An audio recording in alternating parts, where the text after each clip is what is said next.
नमस्कार विद्यार्थी मित्रांनो, विदर्भ आयएस अकॅडमीच्या प्लॅटफॉर्मवर तुमच्या परत एकदा मनापासून स्वागत आहे। परत आपण एकदा त्या ठिकाणी एक्झाम पिरियड आलेला आहे। 1 ते 2 दिवसावर आपली एक्झाम आलेली आहे। अशा सर्कमस्टन्सेसमध्ये शेवटच्या वेळेस मनातून भीती कशी घालवायची, कॉन्फिडंट कसं राहायचं आणि परीक्षेला जाता जाता काय वाचलं पाहिजे आणि ॲट द एंड जे दर लेक्चरमध्ये माझ्याकडून तुम्हाला एक गिफ्ट राहते, म्हणजे सागर सरांकडून परीक्षेला जाणारे जेवढे विद्यार्थी आहे त्यांच्यासाठी जे ब्रह्मास्त्र आपण म्हणतो ते म्हणजे लॉजिक्स आणि ट्रिक्सचा वापर करून प्रश्न कसे सुटतात, जे करंट पेपरचा त्या ठिकाणी दाखला देऊन तुम्हाला समजावून सांगणे। जेणेकरून असे अनेक विद्यार्थी आहे की ज्यांचा अभ्यास झालेला असतो परंतु काही थोड्याफार कारणामुळे त्यांची प्रत्येक वेळी पोस्ट हुकते। त्या सगळ्यांना आणि नवीन प्रिपरेशन करणाऱ्या विद्यार्थ्यांना पण त्याचा फायदा झाला पाहिजे। या अँगलनी आपण सविस्तर बोलणार आहे टप्प्याटप्प्यानी या लेक्चरमध्ये। त्यामुळे पहिलेपासून शेवटपर्यंत नेहमीप्रमाणे हे लेक्चर अतिशय महत्त्वपूर्ण असणार आहे। चला डिस्कस करायला वेळ न घालवता आपण सुरुवात करूया। एक थोडंसं इन्फॉर्मेशन द्यायची आहे तुम्हाला छोटीशी, की आपण त्या ठिकाणी 2 बॅचेस लॉन्च करतोय। आता तुमची कंबाईन हे गट क झाल्यानंतर ह्या 2 बॅचेस असणार आहे। एक प्रहार नावाची बॅच आहे, ज्याच्यावरती आपल्याला कंबाईनवरती प्रहार करायचा आहे, आणि एक सिंहावलोकन नावाची बॅच आहे जी राज्यसेवा पूर्व परीक्षेसाठी, ही कंबाईन पूर्व परीक्षेसाठी प्रहार बॅच असणार आहे आणि ही सिंहावलोकन फास्ट ट्रॅक बॅच असणार आहे राज्यसेवेसाठी। त्याच्याबद्दल मी सविस्तर माहिती पेपर झाल्यावर तुम्हाला देणारच आहे। आपलं मेन टार्गेट आता सध्या गट क आहे, म्हणजे हातचं सोडून पळत्याच्या पाठीमागं आपल्याला लागायचं नाही आहे। पहिल्यांदा आपण गट कचं टार्गेट कंप्लीट करू आणि आपल्याला ऑब्वियस आहे तिथं थांबायचं नाही आहे। आपण जो अभ्यास केलेला आहे त्यातून आपल्याला कुठेतरी गट ब किंवा गट अ कॅटेगरीतली पोस्ट मिळाली पाहिजे, त्यासाठी प्रयत्नशील राहायचं आहे। त्यामुळे आता सध्या हातात आपल्या जे गट क त्याच्यावरती फोकस करायला सुरुवात करूया। चला मग आपण सर्वात पहिल्यांदा चर्चा करू की आता सर्वात पहिले शेवटच्या कालखंडामध्ये केलं काय पाहिजे। म्हणजे आता जो वेळ आहे तुमच्याकडचा, हे 1-2 जे दिवस आहे, कारण हे खूप टेन्शनचे असतात, जशी जशी एक्झाम येते तसं तसं टेन्शन आपल्यावरचं बिल्ड होत जाते। सर्वात पहिले मला तुम्हाला सांगावंसं वाटेल की असे मुलं जे तुम्हाला घाबरवतात, अरे तुझं हे वाचायचं राहून गेलं, अरे तुझं ते वाचायचं राहून गेलं, अरे यार तू ते IT ॲक्ट वाचला का, त्याच्यावर 2 क्वेश्चन कन्फर्म असतात, अरे यार तू ते ICTचं वाचलंय का, रिमोट सेन्सिंग वाचलंय का, आणि आपला बॅकग्राऊंड जर आर्ट असेल किंवा सायन्सच्या पोरांना एखादा आर्टचा प्रश्न टॉपिक असेल समजा, तो वाचला नसेल, तर मग अशा सर्कमस्टन्सेसमध्ये आपले धाबे जणांचात हातपाय गाळापटून जातात आणि आपण जे येतंय ज्यावर आपल्याला परफॉर्म करायचा असतो ते दूर राहिलं आणि अशा मित्रांपोटी आपण सगळं काही गमावून बसतो। असे जे निगेटिव्ह लोक आहेत जे तुम्हाला तुमच्यातल्या उणीवांची जाणीव करून देतात, अशा वेळी जो वेळ उमेदीचा आहे, जो वेळ कॉन्फिडंट राहण्याचा आहे, अशा निगेटिव्ह लोकांकडून लांब राहा। मी नेहमी सांगत आलेलो आहे, हे आजचं पहिल्यांदा नाही आहे की आपल्या आजूबाजूला 90% लोक, 80 ते 90% आपला समाज ज्या पद्धतीनं अपब्रिंगिंग झालेली आहे त्या समाजाकडे पाहता 90 ते 80% लोक हे निगेटिव्ह असतात, फक्त 10 ते 20% लोक पॉझिटिव्ह असतात। कृपया अशा पॉझिटिव्ह असणाऱ्या, नेहमी हॅपी असणाऱ्या, ह्या पद्धतीचे जे तुमचे मित्र आहे अशांना तुम्ही या कालखंडामध्ये अशांच्या कॉन्टॅक्टमध्ये राहा। आणि जर तुमच्या कॉन्टॅक्टमध्ये असा कोणताही माणूस नसेल, असा जर तुमच्या कॉन्टॅक्टमध्ये एकही व्यक्ती नसेल, तर मग कोणाच्याच कॉन्टॅक्टमध्ये न राहिलेलं बरं, म्हणजे एकांतात राहिलेलं त्या ठिकाणी चांगलं। मग अशा वेळेस तुम्ही काय करू शकता, पॉझिटिव्हिटी गेन करण्यासाठी पॉझिटिव्ह प्लेसेसचा वापर करू शकता। काही लोकांसाठी विहारं असतात, मस्जिदी असतात, मंदिरं असतात, हे पॉझिटिव्ह इथं त्यांना व्हाईब्स येतात अशा ठिकाणी गेल्यानंतर। किंवा काही लोकांना पॉझिटिव्ह गाणे, मोटिवेशनल गाणे जे म्हणतो ते ऐकल्यानंतर पॉझिटिव्हिटी येते, म्हणजे असे भरपूर गाणे असतात ना, ते आता कर हर मैदान फतेह वगैरे वगैरे असे गाणे असतात, म्हणजे जे ऐकल्यानंतर, हे माझं आवडतं गाणं नाही आहे, मला जस्ट आठवलं म्हणून मी तुम्हाला सांगितलं, पण ह्या कॅटेगरीतले जे मोटिवेशनल गाणे आहे फक्त गंभरे ऐकायचे नाही, नाहीतर जीता था जिसके लिए, मग असे ह्या कॅटेगरीतले जे दुःखी गाणे आहे याच्यापासून 4 हात दूर राहायचं। तुमच्या डोक्याला मोटिवेशनल नवीन ऊर्जा देईल असेच साऊंड तुम्ही ऐकला पाहिजे, अशाच लोकांच्या कॉन्टॅक्टमध्ये राहिले पाहिजे आणि अशाच प्लेसेसला तुम्ही प्रेफरन्स दिला पाहिजे। आणि जे लोक निगेटिव्ह आहे, मग त्याच्यामध्ये ते तुमचे आईवडील पण असू शकतात बरं का, नाहीतर ते कसं आहे, काही काही आईवडील फोन लावतात मुलांना, अरे पोट्टा यावेळेस झालं पाहिजे बरं का सिलेक्शन, नाही झालं तर लक्षात ठेव बरं का, तुला आता तुझं पैसा देणंच बंद करून टाकल, हे असं म्हणजे ते कधी वाईट विचार करत नाही तुमच्याबद्दल, पण त्यांना असं वाटते की कदाचित तुम्हाला अशी धमकी दिल्यावर तुम्ही परीक्षा पास व्हाल। आता त्यांनी कधी ह्या एक्झाम दिल्या नसतात, त्यामुळे ह्या एक्झामबद्दल त्यांना माहिती नसते। त्यांनी जर खरंच दिल्या असत्या एक्झाम तर ते असं कधीच बोलले नसते तुमच्याशी किंवा काही लोकांचे खास मित्रमैत्रिणी असतात, गर्लफ्रेंड बॉयफ्रेंड, ते नेमकं अशाच वेळेस भांडणं करून काढतात जुने, बरोबर. सो अशा वेळेस काय करायचं आहे, भांडणं आपल्याला अवॉइड करायची आहे, शांत राहण्याचा प्रयत्न करायचा आहे. आणि जे कोणी भानगोडे लोक असतील त्यांच्याशी बोलायचंच नाही. असं होणार नाही 2-3 दिवस एखाद्या पिल्लूला तुम्ही बोलले नाही तर पिल्लू तुमच्याशी ब्रेकअप करून टाकल. आणि ब्रेकअप जर केलं तर म्हणा बरं आहे बाबा, 3 दिवस बोललो नाही म्हणून जर एखादा व्यक्ती ब्रेकअप करत असेल तर अशा व्यक्तीचं ब्रेकअपच परवडलं म्हणजे अशा वेळेस. सो त्याच्यामुळं प्रेम उफाळून येऊ देऊ नका ह्या 3 दिवसात. प्रॅक्टिकल राहण्याचा प्रयत्न करा. एक्झाम क्रॅक करायची आहे. जर तुम्ही जीवन बनवलं तर तुमचे स्वप्न सगळे पूर्ण होतील. तुमच्या मनात आहे, येतं लक्षामध्ये, तुमच्या मनामध्ये ज्या इच्छा आहेत त्या तुम्ही सगळ्या पूर्ण करू शकता. कारण इथं कसं आहे, मेन्स क्रॅक करणं, आता खूप लोकांनी यावेळेस जागा जास्त असल्यामुळं खूप लोकांनी प्रिलिम्स क्रॅक केलेली आहे. मग आता तुमच्या हातातोंडाशी आलेला घास आहे हा म्हणजे. सो असं होत नाही. मी जेव्हापासून एक्झाम्स देतोय सो तेव्हापासून एवढ्या जागा निघणं, जरी क्लरिकल असल्या तर एवढ्या मोठ्या प्रमाणात जागा निघणं, सो हे आजपर्यंत कधी घडलं नाही. यू आर लकी की एवढ्या जागा निघतायत. सामान्यातल्या सामान्य पोरांना मेन्स द्यायला भेटते. सो त्याचं कन्वर्जन आपल्याला पोस्टमध्ये करायचं आहे. सो हा उद्देश डोळ्यासमोर ठेवूनच त्या ठिकाणी एक्झाम द्यायची आहे. आणि बस ही एक्झाम क्रॅक केली की तुम्हाला डायरेक्टच पोस्ट मिळणार आहे. आलं लक्षात. त्यामुळे तुमचा कॉन्फिडन्स वाढेल. काही लोक त्या पोस्टच्या भरोश्यावरती जे अतिशय गरिबीतून आलेले आहे, सो त्यांना आधार होऊन जाईल त्या पोस्टचा. आणि काही लोकांचा कॉन्फिडन्स वाढेल पुढच्या एक्झामची तयारी करण्यासाठी. सो त्याच्यामुळे ते डोक्यात ठेवा की आपल्याला ही पोस्ट काढायची आहे. त्यामुळे निगेटिव्ह लोकांपासून दूर राहा. जे सेन्स ऑफ पॉझिटिव्हिटी आहे, पॉझिटिव्ह वाईब्स देतात, अशा लोकांच्या कॉन्टॅक्टमध्ये राहण्याचा प्रयत्न करायचा. आता शेवटी काय वाचलं पाहिजे हा महत्त्वाचा प्रश्न आहे. तर माझा तुम्हाला प्रांजळ सल्ला राहील की ह्या 2-3 दिवसामध्ये किंवा ह्या 1-2 दिवसामध्ये पॉसिबली फॅक्च्युअल डेटावरती भर द्या. कन्सेप्च्युअल काहीच वाचू नका. आता तुम्ही म्हणाल सर फॅक्च्युअल डेटा काय वाचला पाहिजे आम्ही, तर मी तुम्हाला उदाहरणार्थ सांगतोय. आता इतिहास आहे. सो इतिहासामध्ये कोणतं वर्तमानपत्र कुणाचं आहे, सो ही थोडीशी अशी गोष्ट आहे की जी विसरून जाऊ शकतो आपण. सो त्याच्यानंतर पुस्तकं कोणते कोणी लिहिले होते, फॉर एक्झाम्पल महात्मा ज्योतिराव फुलेंचे पुस्तकं, डॉक्टर बाबासाहेब आंबेडकरांचे पुस्तकं, ह्यासारख्या गोष्टी आहेत. काही व्यक्तींची नावं असतात. फॉर एक्झाम्पल तुम्ही 11वी स्टेट बोर्डाचं पुस्तक जर 11वीसाठी वाचलेलं असेल, महाराष्ट्राचा इतिहास असेल नसेल, जे काही वाचलं असेल ते, सो त्याच्यामध्ये तुम्हाला नावं आलेले असतात. सविनय कायदेभंगामध्ये महाराष्ट्रातील या व्यक्तींनी भाग घेतला होता, त्यांना नजरेखालून घालायचं. किंवा तुम्ही ऑलरेडी वाचलेले असतात त्याला रिवाईज करायचं, नवीन नाही वाचायचं. लक्षात ठेवा, एखादा माणूस येतोय अभ्यासिकेमध्ये तुम्हाला म्हणतोय ह्याच्यावर कन्फर्म प्रश्न आहे, त्याला म्हणायचं भाऊ तो प्रश्न मी सोडून देईल, मला आता नवीन काहीही वाचायचं नाही आहे. सो नवीन कुठलंही अभ्यास साहित्य वाचू नका. सागर सर म्हटले व्यक्तींचे नावं वाचायचे म्हणून नव्यानं वाचणार मी, असं कर चळवळ सविनय कायदेभंग चले जाव, असं करू नका. येतं लक्षामध्ये. काय होते, तो एक प्रश्न कदाचित तुमचा बरोबर येईल, पण त्या एक प्रश्नापायी तुमचे बाकीचे प्रश्न चुकतील, कारण डोकं त्याच्यासाठी जास्त झिजवावं लागणार तुम्हाला. आता फक्त काय करायचं, हलकं फुलकं मटेरियल, म्हणजे जे आपण हलकं फुलकं मटेरियल म्हणजे काय, जे ऑलरेडी आपण वाचलेलं आहे, त्याला 1-2 रिव्हिजन दिलेलं आहे, सो तेच मटेरियल तुम्ही परत वाचणं अपेक्षित आहे, जो फॅक्च्युअल डेटा आहे. भूगोलाच्या बाबतीत शिखरं असतात पहा, त्यांच्या उंची असतात. आता सगळ्याच शिखरांच्या उंची करायची गरज नाही. पहिले 3-4 शिखरांच्या उंची तुम्हाला माहीत असणं गरजेचं आहे, त्याचा क्रम माहीत असणं गरजेचं आहे. घाट असतात, धबधबे असतात, महाराष्ट्राशी रिलेटेड आकडे आहे, महाराष्ट्राचं क्षेत्रफळ आहे, महाराष्ट्राची लोकसंख्या आहे, सो याच्याबद्दल असणारे काही महत्त्वाचे आकडे असतात, सो ते आकडे रिवाईज करायचे. राज्यशास्त्रात यावर्षी कलम मोठ्या प्रमाणात विचारले आहेत पहा. सो कोणत्या कलमान्वये राज्यपालाला नियुक्त करतो राष्ट्रपती, सो हे जे कलम आहे ते एकदा ओव्हरलुक करून घ्यायचे की कलम 73 काय आहे, कलम 74 काय आहे, 164 काय, 165 काय आहे. सो त्याचे जर तुम्ही काही कोड बनवले असतील तुमच्या पॉलिटीचे, सो ते कोड, जसं मी म्हटलं होतं की बाबा संविधान सभेमध्ये जी मसुदा समिती होती, सो त्याच्यामध्ये कोण होते, तर 3 एक्के होते, 3 यम होते आणि 1 टीटी होता. सो 3 एक्के म्हणजे काय, सो आंबेडकर, अय्यर आणि अय्यंगार. आणि 3 यम म्हणजे काय, मोहम्मद सादुल्ला एक होता, मुन्शी एक होता, मित्तर एक होता. म्हणजे त्याच्यानंतर मित्रयोजनेनंतर माधवराव आला होता, सॉरी.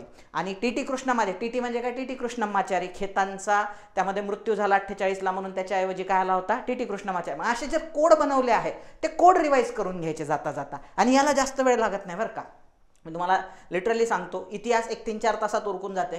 जॉग्राफीतले, कारण ते तुम्ही एक तर अंडरलाईन केलेले असतात किंवा मग लिहिलेलं असतं एखाद्या नोट्समध्ये, सो तेच फक्त तुम्हाला रिवाईज करायचं आहे. 3-4 तासात इतिहासात निपटते, 3-4 तासात भूगोल निपटतो, 3-4 तासात राज्यशास्त्र निपटते, 3-4 तासात इकॉनॉमिक्स. आता इकॉनॉमिक्सचे काय पाहणार, सगळं पाहत बसायचं नाही, पण असे जे रँकिंग विचारतात, GDPची रँकिंग आहे, त्यानंतर आयात निर्यातीच्या रँकिंग्स असतात, FDIच्या रँकिंग्स असतात ज्या दरवर्षी विचारतात.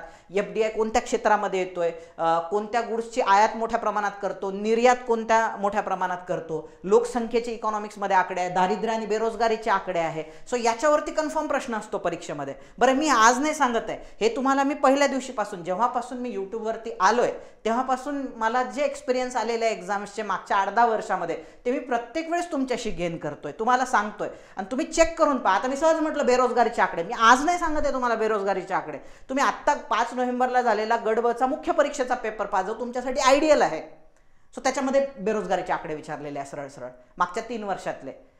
ते पण पाहू, लॉजिकनं सोडवता येतात असे प्रश्न. मी त्याच्याबद्दल पण बोलणार आहे तुम्हाला. आंतरराष्ट्रीय व्यापार असू द्या. सो याचे जे आकडे आहे किंवा नियोजन नावाचा टॉपिक आहे, सो त्याच्यामध्ये टार्गेट्स असतात पहा. ग्रोथ रेट किती आहे, पहिल्या पंचवार्षिक योजनेत किती ग्रोथ रेट अचीव करायचा होता, किती अचीव झाला होता. सो हे आकडे फक्त काय करायचे, पाहून घ्यायचे. कन्सेप्च्युअल डेटा वाचत बसायचं नाही. तिसरं, विज्ञानमध्ये काय, जीवनसत्व आहे, समजा रोग आहे, जीवनसत्वाच्या अभावामुळे होणारे किंवा विषाणूमुळे होणारे रोग वगैरे वगैरे, जो फॅक्च्युअल डेटा आहे त्याच्यातला. चालू घडामोडीमध्ये पुरस्कार वगैरे असतात. आता मराठीमध्ये काय करायचं, मराठी या विषयामध्ये सगळं ग्रामर फिमर वाचत बसायचं नाही. त्याच्यात जे तुम्ही सिनॉनिम, अँटॉनिम, ज्याला समानार्थी विरुद्धार्थी शब्द म्हणतो, महत्त्वाच्या म्हणी असतात त्याच्यामध्ये.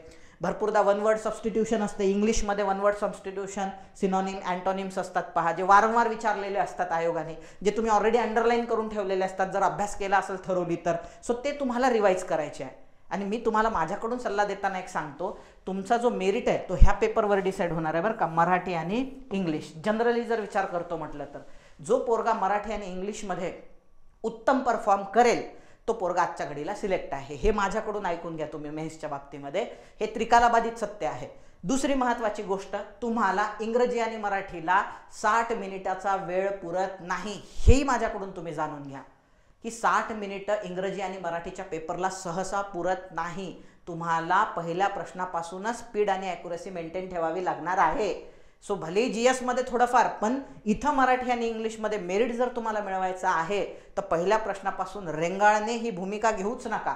धडाधड सोडवणे, जे जमते, जे परफेक्टली जमते खटाखट सोडवणे, जे जमत नाही, जे लेंदी आहे त्याच्याबद्दल बोलू आपण, ते लिटरली सोडून देणे, पुढचा क्वेश्चन हाती घेणे, जेणेकरून 100 क्वेश्चन कव्हर झाले पाहिजे. मोस्ट ऑफ द केसेसमध्ये पोरांनो 91 ते 100 मधलेच प्रश्न सोपे निघतात. असं वाटते अरे यार मी 91व्या प्रश्नापर्यंत गेलो, टाइम संपला, 91च्या पुढचेच सोपे होते क्वेश्चन. असं प्रत्येक वेळे माझ्या बाबतीत तर घडलेलं आहे. मी माझ्या अनुभवावरून तुम्हाला सांगतोय, असं होतंय. सो त्याच्यामुळे आपण ह्याच्या स्ट्रॅटेजीबद्दल पण बोलू, मराठी आणि इंग्लिशच्या सगळंच बोलू आपण वन बाय वन. आता कोड वगैरे बनवले असतील ते पण वाचून घ्या तुम्ही, मी याच्याबद्दल सांगितलेलंच आहे. हां, क्वेश्चन पेपर आता सोडवू नका. म्हणजे काही काही लोक काय करतात, स्वतःला ॲनालाइज करण्यासाठी मी पास होईल की नाही बाबा, आणि एखाद्या आणतात म्हणजे एखाद्या अकॅडमीचा पेपर आणि सोडून जज करतात. स्वतःला या मोमेंटला जज करायचं नाही, आलं लक्षामध्ये. आणि तो पेपर जर सोपा असला आणि तुम्हाला चांगले मार्क पडले म्हणजे ह्याचा अर्थ असा होत नाही तुम्ही मेन पेपरमध्ये पास व्हाल, किंवा तो पेपर लय अवघड गेला आता माझं काही खरं नाही, हे पण चुकीचं आहे. सो ते पेपर जे आहे, मी म्हटलं ना तुम्हाला, कुठलीही टेस्ट सिरीज महाराष्ट्रातली घ्या आणि आयोगाचा पेपर घ्या, याची बरोबरी होऊ शकत नाही. इव्हन विदर्भ IAS अकॅडमी पण जवळ जाण्याचा प्रयत्न करते, ह्याच्या लक्षात. पण आयोगाची बरोबरी होऊ शकत नाही कुठल्याच पेपरची. त्यामुळं त्या पेपरवरून स्वतःला जज करायचं नाही. पेपर का बरं सोडवतो आपण, वेळेचं मॅनेजमेंट करण्यासाठी आणि येणारे प्रश्न चुकले नाही पाहिजे पेपरमध्ये, याच्यासाठी. पुढे जाऊया आपण. हां, आता या मोमेंटला भरपूर जण विचार करतात, यार माझं रिमोट सेन्सिंग राहून गेलं वाचायचं, विज्ञानमध्ये वनस्पतीशास्त्र राहून गेलं वाचायचं, हे राहून गेलं, ते राहून गेलं. एक लक्षात घ्या, आपल्याला काय येत नाही याच्यापेक्षा काय येतंय याच्या आधारावरती मला कशा पद्धतीनं परफॉर्म करता येईल युद्धामध्ये, याचा विचार करायचा. कधी पण लक्षात ठेवा, चांगला योद्धा किंवा बेस्ट योद्धा तो असतो जो उपलब्ध असणाऱ्या साधनांचा वापर करून बेस्ट परफॉर्म करतो.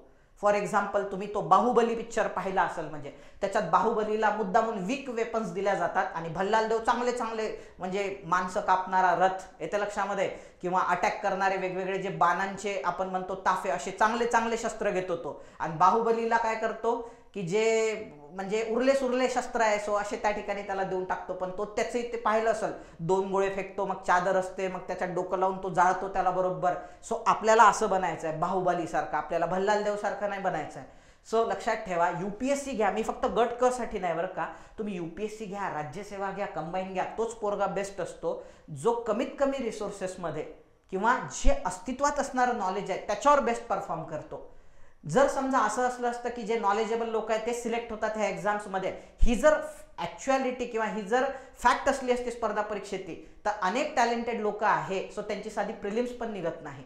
आणि अनेक असे लोक आहेत ज्यांचा व्यवस्थित अभ्यास पण नसतो, ते पोस्ट काढून मोकळे होतात. माझे असे कितीतरी मित्र आहेत, ते नेहमी म्हणतात यार सागर तुझं व्हायला पाहिजे होतं सिलेक्शन, पण आमचं झालं, आमचं होऊन गेलं सिलेक्शन, आमचा तर तेवढा अभ्यास पण नव्हता तुझ्या एवढा. म्हणजे का बरं ते सिलेक्ट झालेले आहे? कारण त्यांना जेवढं येतंय त्याच्यावर त्यांनी परीक्षेत अकांड तांडव करून बेस्ट परफॉर्म केलं इथपर्यंत. आणि मला जेवढं येत होतं, समजा माझ्यासारखे पोरं म्हणू आपण, मला जेवढं येत होतं सो त्याच्यापेक्षा मी कमीच परफॉर्म केलं. मला जर 100% येत असेल तर परफॉर्मन्स माझा 60-70%चा होता, आणि माझ्या मित्रांचं 60-70%चं नॉलेज पण परफॉर्मन्स 100%चा.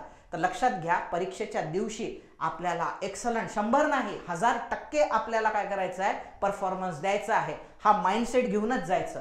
नॉलेजचा विचारच करायचा नाही या मोमेंटला, मला काय येत नाही सो याच्यापेक्षा मला काय येतंय आणि त्या शस्त्रास्त्रानिशी मला युद्ध जिंकायचं आहे आणि मी आरामात जिंकू शकतो, हा ॲटिट्यूड ठेवूनच परीक्षेला उतरायचं आहे. आणि असे पोरं, तुला तर हे येत नाही ते येत नाही, अशा दलिंदर पोट्ट्यांपासून 4 हात तुम्ही दूर राहा. पुढे जाऊया आपण. आता हा एक खूप महत्वाचा प्रश्न असतो म्हणजे पोरांचा. म्हणजे काही लोकांना तर टॉयलेट यायचं बंद होते, बाथरूम यायचं बंद होते, जेवण पण गोड लागत नाही परीक्षेच्या वेळेस. कारण हा एक लय महत्वाचा फॅक्टर आहे, भीती. म्हणजे हा त्याच्यामधला एक मिनिट हा याच्यामधला एक महत्वाचा फॅक्टर आहे, तो म्हणजे काय, भीती. खूप लोकांना परीक्षेच्या कालखंडामध्ये प्रचंड भीती.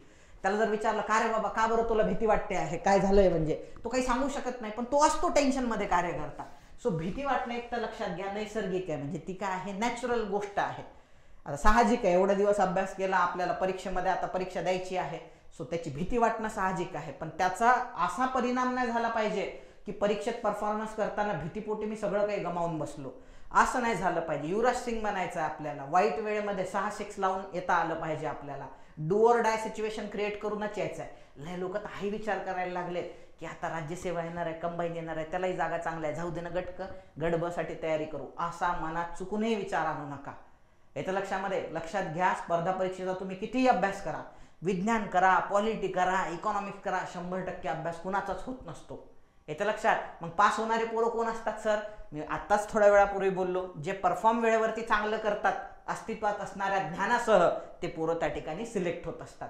म्हणून लक्षात घ्या, भीती असणं साहजिक आहे, पण ती भीती एवढी वाढू देऊ नका की परफॉर्मन्स तुमचा परीक्षेमध्ये त्या ठिकाणी डाऊन होईल. मग आता आपण याच्यासाठी काय विचार केले पाहिजे, तर सर्वात महत्त्वाचं, आपण काय काय प्रिपेअर केलेलं आहे, आपल्याकडे कोणकोणते विषय आपल्या पक्षात आहे याचा विचार करा. काय येत नाही याचा विचार करू नका, जे झालेलं आहे त्याला रिवाईज कसं करता येईल ह्याचा विचार करा ह्या 2-3 दिवसामध्ये. त्याच्यानंतर आपण यासाठीच बनलेलो आहे. आता खूप जण अभ्यास मरणाचा करतात, परीक्षा आली की ढेपाळतात. अरे भाई, तू परीक्षेसाठीच बनलेला आहेस ना, म्हणजे एवढे दिवस तुम्ही अभ्यास केला, कशासाठी केला? अरे भाई, परीक्षा पास करण्यासाठीच केलेला आहे ना, आणि ती संधी तुम्हाला देते. अहो, आमच्या वेळेस तर म्हणजे असं होतं की जेवढ्या संधी आता उपलब्ध आहे, म्हणजे अनेक टॅलेंटेड लोक असतात माहिती आहे का जगामध्ये, पण बिचारांना संधी मिळत नाही ना. म्हणून म्हणजे त्या दिवशी मी एक रील पाहत होतो, त्याच्यामध्ये एक व्यक्ती होता, रस्त्यावरती एवढी सुंदर 3D पेंटिंग काढली होती, बेकारी होता तो रस्त्यावरचा, आणि त्याच्या खाली लिहिलेलं होतं की अनेक असे टॅलेंटेड लोक जगामध्ये आहे ज्यांना संधी मिळत नाही, आणि तो त्याच्यापैकी एक होता ज्यानं ते पेंटिंग काढलं होतं त्या भिकारी माणसाने रस्त्यावरती. आणि तो जेन्युइनली भिकारी दिसत होता बरं का. म्हणजे काही डुप्लिकेशन पण करतात, मुद्दामून भिकारी दाखवून त्याला ॲनिमेशन करायला लावतात, म्हणजे रील जास्त लोकांनी पाहायला पाहिजे, तशातला तो प्रकार नव्हता. जाणवत होतं की हा जेन्युइनली माणूस जो आहे तो भिकारी कॅटेगरीमधला आहे म्हणून, आणि तो चांगलं पेंटिंग काढतोय. तसं लक्षात ठेवा, अनेक लोकांना अपॉर्च्युनिटीज मिळत नाही चांगला अभ्यास असून. तुम्हाला अपॉर्च्युनिटी मिळालेली आहे मेन्स देण्याची, आणि त्या संधीचं सोनं आपल्याला करायचं आहे. भीती बाळगण्यात काही मिनिंग नाही आहे. त्याच्यानंतर जेवण आणि झोप व्यवस्थित घ्यायची आहे, जेवण सोडून देऊ नका. भूक लागली संध्याकाळी एक वेळ ठरवून घ्या, तुमच्या पेपरच्या टाईममध्ये जेवण करायचं नाही. म्हणजे नाही काही लोकांना असते बघा, पेपरचा जो वेळ आहे नेमकं त्याच्यातच नाश्ता किंवा जेवण करता, असं करायचं नाही. सो बरोबर त्याच्या आधी नाश्ता, मधात जेवण, जेणेकरून एका दिवसात जे 2 पेपर होईल तुमचे, सो त्या पद्धतीनं त्याचं मॅनेजमेंट झालं पाहिजे. पुढं झोप पण व्यवस्थित घ्यायची आहे. आता काही लोकांना लागत नाही झोप, पण जर अंथरुणात तुम्ही पडून राहिले अर्धा 1 तास डोळे बंद करून निवांत आणि चांगला विचार करत राहिले तर ऑटोमॅटिक झोप लागत असते पोरांनो. त्याच्यानंतर पॉझिटिव्ह गोष्टीच्या सानिध्यात राहा, मी तुम्हाला ऑलरेडी बोललेलो आहे. भांडणं टाळा, जास्त बोलणं टाळा, ही मी तुम्हाला बोललेलो आहे. मोटिवेशनल सॉन्ग बद्दल पण बोललेलो आहे. स्वतःच्या अभ्यासावर विश्वास ठेवा. आणि तुम्ही लक्षात घ्या, आता भरपूर पोरं काय विचार करतात, हा लय खूप जास्त पोरं विचार करतात पेपर कसा येईल. खूप लोक काय विचार करतात, पेपर कसा येईल, मग अवघड आला तर आमचं काय होईल. अरे भाई, मी तुम्हाला आधी सांगितलेलं आहे, पेपर अवघड येऊ किंवा सोपा येऊ, ही आहे कॉम्पिटेटिव्ह एक्झामिनेशन. आणि तुम्ही जे परीक्षा देणार ही कॉम्पिटेटिव्ह एक्झामिनेशन आहे. हे काही 35 मार्काला पास असा प्रकार नाही आहे. याच्यात पेपर अवघड आला म्हणून पडले नाही, सोपा आला म्हणून पास झाला, हा प्रकारच नाही आहे. पेपर अवघड आला तर कट ऑफ खाली येतो आणि पेपर सोपा आला तर कट ऑफ वर जातो. भाई, पेपर सोपा आला म्हणजे तू पास होशील आणि अवघड आला म्हणजे नापास होशील, हा फॅक्टरच कुठे येतो कॉम्पिटेटिव्ह एक्झाम मध्ये. म्हणून ह्याचा लय विचार करू नका की पेपर कसा येईल, मला जमल की नाही. याचा विचार करा, जसा येईल तसा त्याला तोडता आला पाहिजे, लंबा करता आला पाहिजे. पेपर जसा आला पेपर तसा त्याला तोडून काढता आला पाहिजे. आणि पेपर येणे म्हणजे ही माझ्याकडे पोस्ट मिळण्याची संधी चालून आलेली आहे, ह्या अँगलने पेपरकडे पाहायचं. ऑटोमॅटिक भीती निघून जाते आणि असे दंड थोपटायचा, चला घेऊन ये पेपर, आणा पेपर. एक एक प्रश्न मी त्याच्यामध्ये तोडत नेणार, 1 बाय 1 त्या पेपरला तोडत नेणार. मी मेंटॅलिटी बनवलेली आहे. सागर सर, आता मी थोड्या वेळात सांगणार पण आहे तुम्हाला पेपर कसा तोडायचा. सो सागर सरांनी आम्हाला आयुध, शस्त्र, अस्त्र दिलेले आहे, सगळे वापरणार, एक एक प्रश्न तोडून काढणार आणि बरोबर पोस्ट खेचून आणणार. सो ॲटिट्यूडनीच पेपरला जायचं आहे. पुढं त्याच्यानंतर कंपॅरिझन अवॉइड करा. अरे त्याचा तर इतिहास लय चांगला आहे, साला मला इतिहास जमत नाही, इतिहासावर जास्त क्वेश्चन विचारले होते, पॉलिटी त्याचा लय जबरदस्त आहे, माझं पॉलिटी वीक आहे. दुसऱ्यासोबत कंपॅरिझन करू नका. म्हणजे मी असे लय हुशार पोरं पाहिलेले आहेत, एकूण एक सगळं येतंय त्यांना, पण थोड्याफार गोष्टीमुळे त्यांची प्रिलिम सुटतंय, अशी पोरं पाहिलेले आहेत. अशी पोरं जे शांत एकदम कोपऱ्यात बसून राहतात, प्रिलिम मेन्स पोस्ट निघाल्यावर डायरेक्ट गुलाल उधळतानाच दिसतात. म्हणजे सो त्याच्यामुळे दुसऱ्या पोरांसोबत कंपॅरिझन करू नका. त्याचं काय, आपण इतरांना हेच म्हणायचं, बाबा तू फक्त क्लर्क नाही, एमपीएससी क्लर्क नाही किंवा टॅक्स असिस्टंट नाही, देव करो तू IAS बनव, IASच्या वर एखादा मुख्यमंत्री असो बनव, तू पंतप्रधान बनव. भाई, तू तुझं आयुष्य आहे, तू तुझ्या पद्धतीनं जग, तुला चांगली पोस्ट मिळव, देवाकडे मी मागणार. मला सध्या तर टॅक्स असिस्टंट बनायचं आहे, मला एमपीएससी क्लर्क बनायचं आहे, मी माझ्या पद्धतीनं जीवन जगल. एक मिनिमम जीवन जगण्यासाठी मला त्या पदाची गरज आहे. आपण आपल्यासाठी, तो त्याच्या घरी चांगला, मी माझ्या घरी चांगला, शेजारचा काय करतो, जिथला काय करतो, तो तर ह्याचा जास्त विचार करत बसायचा नाही. तो त्याच्या घरी चांगला आनंदी आहे, मी माझ्या घरी चांगला आनंदी आहे. दुसऱ्यासोबत कंपॅरिझन करायचं नाही, ती फार घातक गोष्ट आहे. या मोमेंटला तर बिलकुलच नाही. म्हणजे पुढं आता खूप जणांचा हाही प्रश्न असतो, सर केलेला अभ्यास आठवेल का? तर लक्षात घ्या, तुम्हाला काय आठवून आन्सर रायटिंग करायची आहे का UPSC सारखी किंवा MPSC राज्यसेवा नवीन पॅटर्न सारखी, मग गोष्ट वेगळी होती बाबा. त्याच्यातही आहे बरं का, मी पळवाटा सांगेल त्याच्यात, पण म्हणजे मी प्रत्येक गोष्टीच्या बाबतीत तुम्हाला सांगेल की काय असतात म्हणून त्याच्यातून वे थ्रू. आपल्याकडे सगळ्या गोष्टींचे सोल्युशन आहेत. म्हणजे केलेला अभ्यास आठवेल का? आता तुम्हाला अभ्यास आठवायचाच नाहीये, तुम्हाला काय करायचंय, दिलेला असतो क्वेश्चन आणि 4 ऑप्शन मधलं जजमेंट घ्यायचं आहे. एक लक्षात ठेवा, असं आठवून लिखाण करायचं आहे का? नाही. त्यामुळे हा फॅक्टरच मनात येऊ देऊ नका, केलेला अभ्यास आठवेल का. सो त्याच्यात हे दिलेला असतो. आणि जर तुम्ही अभ्यास केलेला आहे ना, आठवण्याचा विचारच करू नका. तुम्हाला सांगतो ना, खालील आता एक क्वेश्चन आला होता, मी जेव्हा STA तेव्हा वेगळी STA ची परीक्षा व्हायची, पहिलाच प्रश्न होता माझ्या याच्यामध्ये की खालीलपैकी वासुदेव बळवंत फडकेंना अटक करून कोणत्या तुरुंगात ठेवण्यात आलं होतं. माझे 10-20 जण आणले, पहिलाच प्रश्न बाबा ना, आपल्याला आठवत नाही. अरे पण मी जेव्हा 4 ऑप्शन पाहिले तेव्हा पाहिल्या येडन दिसलं मला, त्याच्यावर येडनच आहे उत्तर, म्हटलं डायरेक्ट उत्तर मारून टाकलं. का बरं? पहिल्यांदा जेव्हा मी क्वेश्चन वाचला तेव्हा मी आठवण्याचा प्रयत्न केला, आणि जेव्हा मी ऑप्शन वाचले तेव्हा मी जजमेंट घेण्याचा प्रयत्न केला. मग कोण जिंकलं, आठवणं जिंकलं की जजमेंट जिंकलं? अरे उत्तर तुम्हाला पुढेच दिलेलं असते ना, कुठं आठवत बसायचं आहे तुम्हाला, त्याच्यामध्ये पुढेच दिलेलं उत्तर असते 4 मधलं, बस उचलून पिक करायचं आणि टिक करायचं आहे, खतम. पुढे जाऊया आपण. त्याच्यानंतर मी तुम्हाला मगाशी सांगितलेलं आहे, सागर सरांनी हे सांगितलेली गोष्ट तुम्ही रोवेगे महिनो याद करके, म्हणजे तुम्ही लक्षात ठेवाल की सागर सर टाइम मॅनेजमेंट बद्दल बोलले होते. मराठीच्या पहिल्या प्रश्नापासून इथं लक्षात तोडण्याचा ॲटिट्यूड, म्हणजे स्पीड विथ ॲक्युरसी इथं मेंटेन ठेवण्याचा प्रयत्न करा. मराठी इंग्रजीला वेळ पुरत नाही, हे लक्षात घ्या. त्याच्यानंतर मुलं नापास का बरं होतात, म्हणजे ते पण एक कारण सांगतो तुम्हाला. ह्याच्यामुळे नाही की त्यांना प्रश्नांची उत्तर जमलेले नसतात म्हणून. काही प्रश्नांची उत्तर, म्हणजे पेपरच असा सेट असतो की काही प्रश्नांची उत्तर ब्रह्मदेव जरी आला त्याला येणार नाही. म्हणजे एखाद्या वेळेस, म्हणजे मी अतिशयोक्ती करतोय पण ती रियालिटी आहे. ज्यानं पेपर सोडवला, म्हणजे सेट केला ना 1 महिन्यापूर्वी, आणि त्यालाच 1 महिन्यात सोडव म्हटलं ना पेपर, त्यालाही जमणार नाही त्यातले काही क्वेश्चन. कारण पेपरच ह्या पद्धतीनं सेट केला जातो की त्यातले 40 प्रश्न हे सोपे असतात, जे नॉर्मल अभ्यास करणाऱ्या विद्यार्थ्यांना जमावे. 31 प्रश्न असे असतात जिथं बुद्धीचा वापर आहे, आणि 30 प्रश्न असे असतात जे आउट ऑफ द बॉक्स असतात, जे कोणालाच जमत नाही. मग सर ते 30 प्रश्न नाही जमले म्हणून पोरं नापास होत असतात का? नाही. पोरं यामुळे नापास होतात की जे 70 जमणारे प्रश्न आहेत त्यातले ते चुकून येतात घरी. सिली मिस्टेक्समुळे पोरं नापास होतात. आलं लक्षात? म्हणून नापास होण्याची भीती बाळगण्यापेक्षा पेपरमध्ये माझ्या सिली मिस्टेक्स कशा होणार नाहीत आणि मला जे येणारे प्रश्न आहेत स्पेशली ते 40 प्रश्न त्यातला एकही प्रश्न माझा नाही चुकला पाहिजे. 30 प्रश्न खेचून आणता आले पाहिजे जिथं तुम्हाला एक्सेसिव्ह नॉलेज, लॉजिक्स आणि ट्रिक्सचा वापर करायचा आहे. सो त्याच्यासाठी मी बोलणारच आहे तुमच्याशी. सो त्याच्याबद्दल पण मी तुम्हाला सांगणार ते कसे खेचून आणायचे. सो ह्या पद्धतीनंच ॲटिट्यूड ठेवायचा. भरपूरदा असं होते, मला जसं आठवते मी तुम्हाला सांगतोय, भरपूरदा असं होतंय की बाबा सुरुवातीलाच असं होते की अवघड प्रश्न येऊन जातात. मोस्ट ऑफ द क्वेश्चन पेपरमध्ये 10-12 क्वेश्चन एवढे अवघड येतात किंवा मॅथमॅटिक्स सुरुवातीला येऊन जाते, विज्ञान सुरुवातीला येऊन जाते, त्याच्यात अवघड प्रश्न येतात. मग आपण काय होतो, ढेपाळून जातो, यार 10 प्रश्न झाले सोडवतोय, चला 10 पैकी एकच प्रश्न सुटला माझा, 9 तर मला गॅरंटी पण नाही, मारले मी पण गॅरंटी पण येत नाहीये, माझं कसं होईल. झालं कॉन्फिडन्स लो. ऍक्च्युली तिथून पुढचे सोपे असतात प्रश्न, स्पेशली शेवटचे 20 तर लय सोपे असतात. पठ्ठ्या तिथपर्यंत जातही नाही, दांगरून जातो म्हणजे. सो त्याच्यामुळं असं होऊ द्यायचं नाही, धाबे दणानू द्यायचे नाही, घाबरून जायचं नाही. सो प्रत्येक प्रश्न नवीन आव्हान, जमला सोडवायचं. आता ते म्हटलं मी तुम्हाला, प्रत्येक प्रश्न सोडवण्यासाठी तुमच्याकडे 3 ॲटिट्यूड असले पाहिजे. कसं जायचं मी तुम्हाला सांगतो. पुढचा विचार करायचा नाही. मी म्हणतो तुम्हाला सलग 80व्या प्रश्नापर्यंत जरी अवघड आले तरी तुम्ही यासाठी पेपर सोडवला पाहिजे की शेवटचे 20 सोपे येतील आणि आलेले 20 प्रश्नावर माझा मेरिट डिसाईड होणार आहे. कारण ही कॉम्पिटिशन आहे. तुम्हाला प्रश्न अवघड चालला, महाराष्ट्राला अवघड चालला प्रश्न. त्याच्यामुळे एक लक्षात ठेवायचं, ढेपाळायचं नाहीये आपल्याला. आलं लक्षात? शेवटच्या प्रश्नापर्यंत आपल्याला किल्ला लढवायचा आहे. आता प्रश्न कशा पद्धतीने सोडवणार. सो त्याचे 3 वे आहे. सर्वात पहिले तुम्ही नॉलेजने गेले पाहिजे.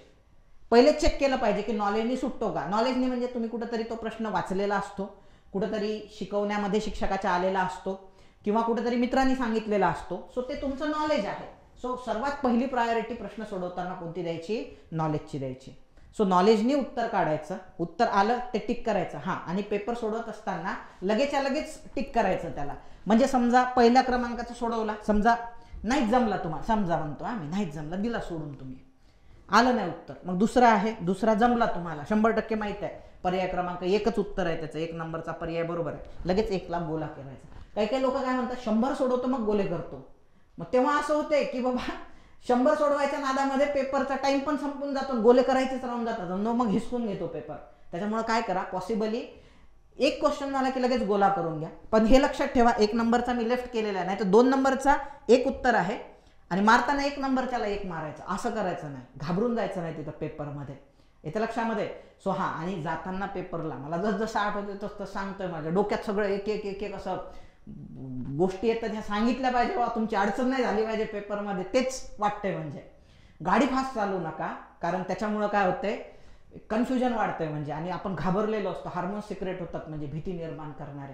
40 ते 50 km/h वर 2 व्हीलर असेल तर चालवू नका, किंवा म्हणजे वैयक्तिक वाहन असेल तुमचं तर हळूहळू तुम्ही परीक्षा सेंटरला जा.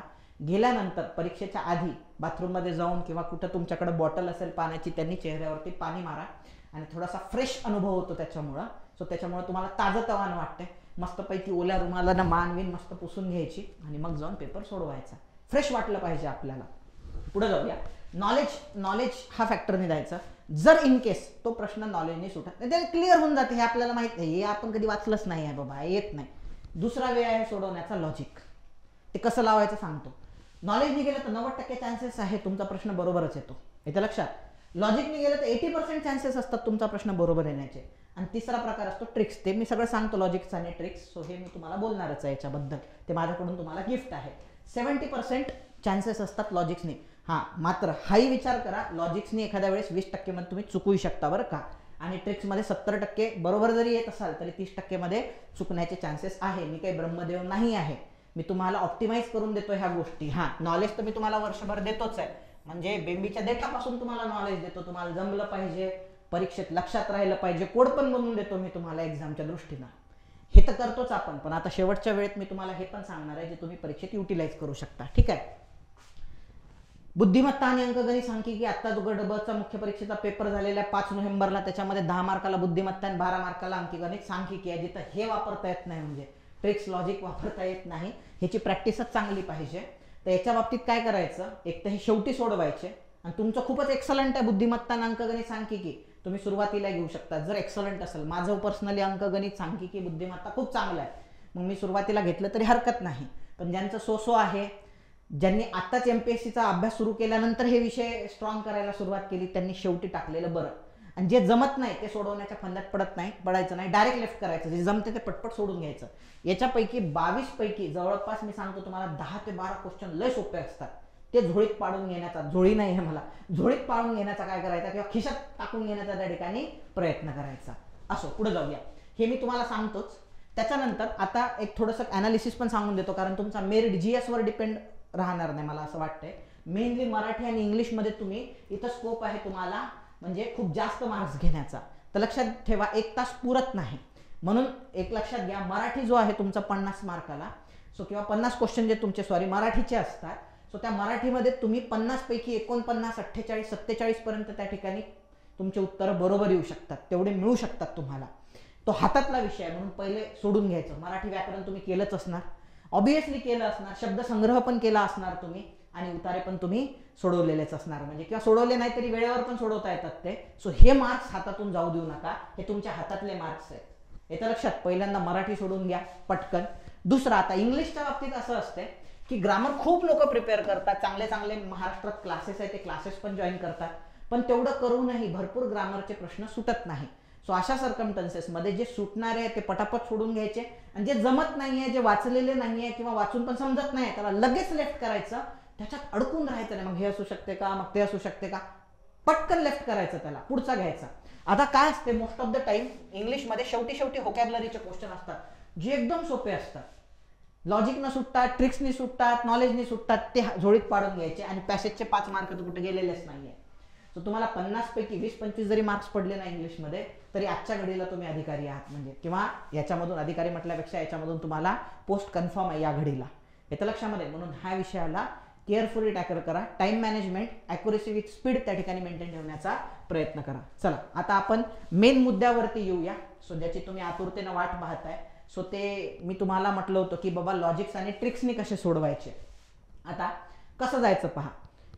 नवीन शैक्षणिक धोरण आहे. आता हा पेपर कोणता आहे, मी रिसेंट मधला पेपर घेतलाय मुद्दामून बरं का. रिसेंट मध्ये कोणता पेपर झालाय तुमचा 5 नोव्हेंबरला कंबाईन मुख्य परीक्षेचा गडबचा जो पेपर झालेला आहे त्यातला GSचा हा पेपर आहे. येतं लक्षात. आता ह्याच्यात मी तुम्हाला समजावून सांगतो कशा पद्धतीने तुम्ही जाऊ शकता. आपल्याकडे 3 ऑप्शन आहे. कोणते 3 ऑप्शन आहे. एक तर तुम्ही लॉजिकने जाणार, एक तर तुम्ही नॉलेजने जाणार. नॉलेज म्हणजे काय, फॉर एक्झाम्पल सांगतो तुम्हाला, नवीन शैक्षणिक धोरण. आता नॉलेजने जर जायचं म्हटलं तर नवीन शैक्षणिक धोरण तुम्ही वाचलंय का. मी वाचलेलं आहे. का, कारण राज्यसेवेच्या मेन्स मी त्यावेळेस देत होतो 2019-20 मध्ये. तेव्हा शैक्षणिक धोरण आलेलं होतं, TRS सुब्रमण्यम म्हणा. त्यांच्या रेकमेंडेशननुसार ते धोरण बनलेलं होतं, म्हणजे त्यामुळे मी चांगल्या प्रकारे करून गेलो होतं. मला असं वाटतं माझं युट्यूबवरचं पहिलं का दुसरं लेक्चर नवीन शिक्षण धोरणावरतीच होतं, त्यामुळे मी वाचलेलं आहे. मी नॉलेजने जाईल त्याच्यामध्ये. पण जर समजा तुमच्याकडे नॉलेज नाहीये, तुम्ही नवीन शैक्षणिक धोरण फिरून वाचलंच नाही, ते 2019-20 मध्ये चर्चेत होतं सर, आता 2023 आहे, कोण वाचणार आहे ते धोरण. जर समजा अशा सरकार किंवा वाचले असेल पण ह्याच्यातला जो डेटा आहे तो तुमच्या वाचण्यात आला नसेल इन केस, तर मग अशा वेळेस काय करायचं, क्वेश्चन जो आहे त्याला होलिस्टिक अप्रोच ठेवण्याचा प्रयत्न करायचा. होलिस्टिक अप्रोच म्हणजे काय ते पण सांगतो, की ज्या गोष्टी गुडी आहेत, चांगल्या आहेत, त्याला होच म्हणायचं. अरे भाई, कोणतंही धोरण आहे, कोणतंही सूत्र आहे, कुठलीही सरकारची योजना आहे किंवा सरकारने एखादं कायदा आणला असेल, अरे त्याचा उद्देश असतो जनतेचं भलं करणे. मग त्याच्यात ज्या चांगल्या गोष्टी आहेत जनतेच्या अँगलने, आता शैक्षणिक धोरणात पण ज्या चांगल्या गोष्टी त्याला होच म्हणायचं, त्याला नाही म्हणायचं नाही. आणि ज्या फॅक्च्युअल गोष्टी येतात तिथं डाऊटफुल राहायचं, की ही गोष्ट कदाचित त्यांनी चुकवलेली असू शकते, फॅक्च्युअल बरं का. आणि ज्या गुडी आहेत त्याला हो म्हणायचं. फॉर एक्झाम्पल, आता तुम्हाला हा प्रश्न माहीतच नाही समजा, आता आपण काय करतो ह्याच्यामध्ये, आपण राईट अँड थंब रूल बनवला, होलिस्टिक अप्रोच मी ठेवणार आहे. कसं, नवीन शैक्षणिक धोरणानुसार शैक्षणिक सत्र 2023-24 पासून सरकारी आणि अनुदानित शाळांमध्ये विद्यार्थ्यांना पूर्व व्यावसायिक शिक्षण प्रशिक्षण दिलं जाणार आहे. मग हे कसं आहे, अरे भाई, विद्यार्थ्यांना पूर्व व्यावसायिक प्रशिक्षण देणे ही इट्स अ गुड थिंग, ही चांगली बाब आहे, त्यामुळे एकदम बरोबर आहे, याच्यात काही गैर नाहीये किंवा चुकीचं नाहीये. मुलांना शाळेच्या दर्जापासून त्या ठिकाणी व्यावसायिक शिक्षण दिलं पाहिजे, ही फार महत्वाची गोष्ट आहे. नवीन शैक्षणिक धोरण त्याच्यासाठीच तर बनलेलं आहे. दुसरं, हे प्रशिक्षण 6व्या वर्गापासून, आता हे आपल्याला माहित नसते नेमकं 6व्या वर्गापासून आहे का, म्हणून इथं क्वेश्चन मार्क, म्हणून इथं काय टाकायचा, क्वेश्चन मार्क टाकायचा. पुढे जाऊया. शाळेत एक स्किल कॉर्नर असणार आहे? हो असणार आहे. म्हणजे याच्या शक्यता जास्त आहे, होलिस्टिक आहे. एखाद्या शाळेमध्ये स्किल कॉर्नर असणं इट्स अ गुड थिंग. त्याच्यामध्ये तुम्हाला वेगवेगळ्या स्किल गेन करायला मिळतात. एकदम बरोबर आहे, होलिस्टिक अप्रोच. पुढं या प्रशिक्षणासाठी पाठ्यक्रम भोपाळ स्थित पंडित सुंदरलाल शर्मा व्यावसायिक शिक्षण संस्था. आता ह्या शिक्षण संस्थेचं नावच व्यावसायिक शिक्षण संस्था आहे. बरं आता हे पण फॅक्च्युअल आहे बरं का, इथं पण क्वेश्चन येईल की या प्रशिक्षणासाठी पाठ्यक्रम म्हणजे हीच संस्था डिसाईड करते, याच्या काही शक्यता आहे का? म्हणजे हे माहित आहे का आपल्याला ही संस्था डिसाईड करते? इथं होलिस्टिक अप्रोच ठेवू शकतो आपण. जनरलिस्टिक स्टेटमेंट आहे हे नाही ना, हे स्पेसिफिक स्टेटमेंट आहे. जनरलिस्टिक स्टेटमेंट म्हणजे काय? जनरलिस्टिक स्टेटमेंट म्हणजे काय? फॉर एक्झाम्पल भारताची लोकसंख्या खूप आहे, जनरलिस्टिक आहे. पण त्यांनी जर म्हटलं भारताची लोकसंख्या ही 1 अब्ज 11 लाख आहे किंवा 111 कोटी आहे 11च्या जनगणनेनुसार, 2011च्या जनगणनेनुसार 111 कोटी आहे, मग तिथं डाऊटफुल राहायचं. का? कारण 111 आहे का याची गॅरंटी नाही आहे. ती 121 कोटी होती म्हणजे, बरोबर. सो ते चुकण्याचे चान्सेस किंवा बरोबर असण्याचे पण चान्सेस, मग तिथं क्वेश्चन मार्क द्यायचा. पण ते जनरलिस्टिक आहे. भारताची लोकसंख्या जास्त आहे, भारतात दारिद्र्य आहे, भारतात बेरोजगारी आहे, सरकारचे या पॉलिसीचा उद्देश दारिद्र्य निर्मूलन हा होता, बेरोजगारी कमी करणे, होच म्हणायचं. हे होलिस्टिक अप्रोच याच्यामध्ये ठेवायचा. आता हे प्रशिक्षण 6व्या वर्गापासून विद्यार्थ्यांना दिले जाते. गॅरंटी आहे का 7वी पासून जर दिलं आणि 8वी पासून जर दिलं तर? आणि हीच संस्था आहे का? याच्या शक्यता काय आहे? आता याच्यामध्ये जजमेंट घ्यायचं. हीच संस्था याची गॅरंटी नाही ना, जजमेंट घ्यायचं. संस्थेचं नाव काय आहे? पंडित सुंदरलाल शर्मा व्यावसायिक शिक्षण संस्था. मग हे उत्तर बरोबर असण्याचे चान्सेस वाढतात, कारण हिचं नावच व्यावसायिक शिक्षण संस्था आहे. आलं लक्षात? मग आता 6व्या वर्गापासून विद्यार्थ्यांना दिले जाते. सो 6व्या पासून देण्याचे चान्सेस जास्त आहे का? कारण 5वी पर्यंत पूर्व प्राथमिक असते, थोडं लॉजिक लावायचं. आणि उच्च प्राथमिक शिक्षण 6वी पासून असते. 6वी 7वी 8वी म्हणजे उच्च प्राथमिक असते. त्यामुळे ही बरोबर असण्याची शक्यता काय आहे? जास्त आहे. मग ऑप्शन चेक करायचं. जर समजा आपण म्हटलं किंवा ब चुकीचं आहे, पण इथं फक्त ब वाला ऑप्शन पण नाही आपल्याकडं. आलं लक्षामध्ये? म्हणून या प्रश्नाचं उत्तर सगळं बरोबर आहे. वरीलपैकी नाही हे तुमचं काय असलं पाहिजे? उत्तर असलं पाहिजे. आलं लक्षामध्ये? सो अशा पद्धतीने तुम्ही असे क्वेश्चन टॅकल करू शकता होलिस्टिक अप्रोच ठेवून. जर तुम्हाला आन्सर माहित नसेल त्याचं, तर अशा पद्धतीने तो प्रश्न टॅकल होऊ शकतो. चला पुढे जाऊया आपण. नेक्स्ट प्रश्न. आता हा बघा, हा करंटशी रिलेटेड प्रश्न आहे. मानवाधिकारावर आयोजित लघुचित्रपट स्पर्धा. आता माझं स्वतःचं करंट अफेअर खूप चांगलं नाहीये बरं का, मी प्रांजळपणे मान्य करतो. आणि ते स्पर्धा परीक्षा करताना पण प्रिपरेशन तेवढं चांगलं नव्हतं. म्हणजे एकदम सुरुवातीला 12, 13, 14 मध्ये खरंच खूप चांगलं होतं. 15 पासून नंतर माझं काही करंट अफेअर काही जास्त, जेव्हापासून मी टीचिंग फील्डमध्ये आलो, माझं करंट अफेअर तेवढं स्ट्रॉंग नव्हतं. मग तरी माझे करंटचे प्रश्न बरोबर यायचे. मी असं लॉजिक लावायचो पहा. आता मला माहित नाही बरं का, हा प्रश्न तुम्ही वाचलाय की नाही वाचलाय मला माहित नाही आहे याच्याबद्दल. आपण असं कन्सिडर करू तुम्ही वाचलेलाच नाही आहे. समजा काही काही लोकांना सोपं वाटू शकतो, कुठं लॉजिक लावता सर, हे तर मी वाचलेलं आहे, आमच्या पुस्तकात आलं होतं हे. आपण असं कन्सिडर करू की तुम्हाला माहित नाही लॉजिक कसं लावायचं. आता बघा, मानवाधिकारावर आयोजित लघुचित्रपट. आता मी तुम्हाला एक शब्द देतोय, मी ते लिहून आणलेला आहे. एक शब्द मी तुम्हाला देणार आहे, त्याला वर्ड थेरपी म्हणतात. लक्षात घ्या, वर्ड थेरपी हे मी तयार केलेला शब्द आहे, किंवा त्याला आपण म्हणू शब्द चिकित्सा. म्हणजे काहीतरी द्यायचं म्हणून मी नाव दिलंय त्याला, असं काही इन्व्हेंट नाही केलंय मी. मला अशी इच्छा आहे की मी जे आता तुम्हाला सांगणार आहे इथून पुढच्या याच्यामध्ये, तिथं तुम्हाला ही चिकित्सा खूप जास्त कामी येणार आहे. त्याला काय नाव द्यायचं आहे आपल्याला? शब्द चिकित्सा. शब्दांच्या खेळावरून ज्या गोष्टी तुम्हाला माहित नाही आहे त्या ऑटोमॅटिक सुटतात. म्हणजे ऑटोमॅटिक सुटतात, शब्दांवरून तुम्हाला सुटतात. आता इथं काय दिलेलं आहे? मानवाधिकार आयोजित लघु चित्रपट स्पर्धा. इथं दिलेलं आहे चिरभोग, इनेबल्ड, अचमठावीर, हे 3 शब्द दिले. उजवीकडे काय दिलेलं आहे? यौन उत्पीडनाच्या संदर्भात विद्यार्थिनींमध्ये जागरूकता निर्माण करणे, जाती व व्यवसायाच्या आधारावर होणाऱ्या भेदभावाला उजागर करणे, दिव्यांग जनाबद्दल समाजाची मानसिकता त्या ठिकाणी बदलवणे. थोडंसं इंग्लिशमध्ये पण पाहत चालायचं. आता ह्याच्यातले चिरभोगचं तर काही लॉजिक लागत नाही याच्यामध्ये, अचमठवीरचं पण लॉजिक लागत नाही. पण एक शब्द आहे इनेबल्ड, आणि इनेबल्ड कोणाला करायचं असते? जे लोक डिसेबल असतात. अरे भाई, इथं इनेबल शब्द आहे आणि इथं कोणता शब्द आहे? डिसेबल शब्द आहे. याला शब्द चिकित्सा म्हणतात. म्हणजे भाई तुम्ही इनेबल कोणाला कराल? जे लोक डिसेबल आहे. म्हणजे changing the mindset of society towards the disable, ह्यालाच इनेबल करणे म्हणतात. आलं लक्षामध्ये? सो त्यालाच इथं पण इनेबल्ड आलेलं आहे. म्हणजे ब चं आन्सर 3 असण्याची शक्यता जास्त आहे. मग ब चा आन्सर 3 मध्ये कशात दिलाय? ह्याच्यात एक दिलेला आहे आणि ह्याच्यात एक दिलेला आहे. ह्या 2 याच्यामध्ये दिलेलं आहे. मग तुम्ही 50-50 मध्ये रिस्क घेऊ शकता. एक तर 1 बरोबर असेल किंवा 3 बरोबर असेल. एक तर एक बरोबर मारा किंवा 3, कारण बचं आपण 3 लावलं ना. आतापर्यंत जर आपण नॉलेजने गेलो असतो तर आपल्याला काहीच आलं नसतं, मोकळ्या हाताने वापस आलो असतो. पण 50-50 मध्ये रिस्क घेऊ शकता ना तुम्ही. पेपर सोडवत असताना लक्षात ठेवा, ज्याचं उत्तर 100% माहिती आहे ते तुम्ही 100% सोडवणार आहे. जिथं 50-50 रिस्क आहे तिथं पण घ्यायची बरं का, लगेच घ्यायची. नंतर मी येईल सोडवल फंद्यात पडायचं नाही. एक वाटलं एक मारून टाकायचं, तुम्हाला जर 3 वाटत असेल 3 मारून टाकायचं, पटकन मारायचं आणि पुढे चालायचं. रिस्क घ्यायची तिथं, सोडून द्यायचा नाही तो प्रश्न 50-50 वर आलेला, नाही तर अर्धा पेपर सोडून द्यावा लागेल तुम्हाला म्हणजे. आणि तिसरं आहे, तुम्हाला एक जरी ऑप्शन इलिमिनेट करता आला ना तरी उरलेल्या 3 याच्यामध्ये रिस्क घ्या, परवडतंय. 4 1 आहे, 4 चुकले तर 1 जाणार आहे, त्याच्यामुळे ते परवडतंय. आलं लक्षामध्ये. एक जरी ऑप्शन कट केला तुम्ही तर उत्तर येण्याचे चान्सेस तुमचे वाढून जातात, उरलेल्या 3 मध्ये मारण्याचे चान्सेस तुमचे वाढतात. सो त्याच्यामध्ये तुम्ही 50-50 रिस्क घेऊन त्या ठिकाणी आन्सर मारू शकता. आता ह्याचा अर्थच लागत नाही चिरभोगचा नाचमथावीरचा, तर त्याच्या भानगडीत पडायचं नाही जास्त. ह्याचा लागतो ना इनेबल्डचा, इनेबल्ड फॉर डिसेबल, सोडवायचं, 2 पैकी रिस्क घेऊन पुढे जायचं. चला पुढे जाऊया आपण.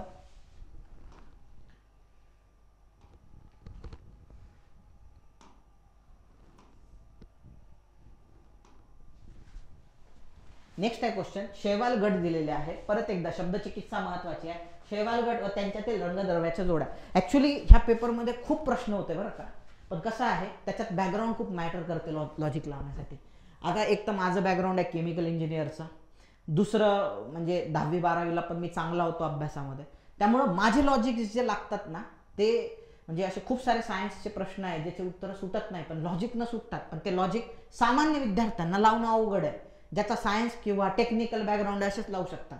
पण मी असे प्रश्न तुम्हाला दाखवतोय त्यात सामान्यातल्या सामान्य पोरगा पण लावू शकतो. आता शब्दचिकित्सा म्हटलं, फक्त तुम्हाला वाचण्याची रिस्क घ्यायची आहे मराठी आणि इंग्लिशमध्ये, ते पण within a fraction of second, की बाबा हा प्रश्न आहे का पट्ट्यातला, वाचला नाही वाचला म्हणजे नॉलेजने जाता येत नाही. चला सागर सरने सांगितलेलं लॉजिकनं जाता येते का, चला शब्दाचा खेळ करता येतो का, हो करता येतो, मग लगेच सोडवायचा, मारायचं आणि पुढे चालायचं लगेच. हे खूप बेनिफिशियल राहील. आता इथं काय दिलेलं आहे, क्लोरोफायसी, फिओफायसी, रोडोफायसी, क्रायोफायसी, कायझोफायसी. आलं लक्षात. आता हे मी सायन्सचा शिक्षक आहे, बायोलॉजीचा शिक्षक आहे आणि माझी आधीपासून ते शब्दचिकित्सेवर माझा लय भर राहिलेला आहे. कुठल्याही गोष्टीचा अभ्यास करताना मला बायोलॉजी माझ्या फ्रेंड मैत्रिणीनं शिकवलेलं आहे आणि तिने मला हेच सांगितलं की बायोलॉजीचं सौंदर्य हेच आहे, शब्दाची फोड करता आली पाहिजे. त्यामुळे मला असं दिसलं क्लोरोफायसी की मी बरोबर त्याच्या शब्दाची फोड करूनच अभ्यास करतो, बरोबर.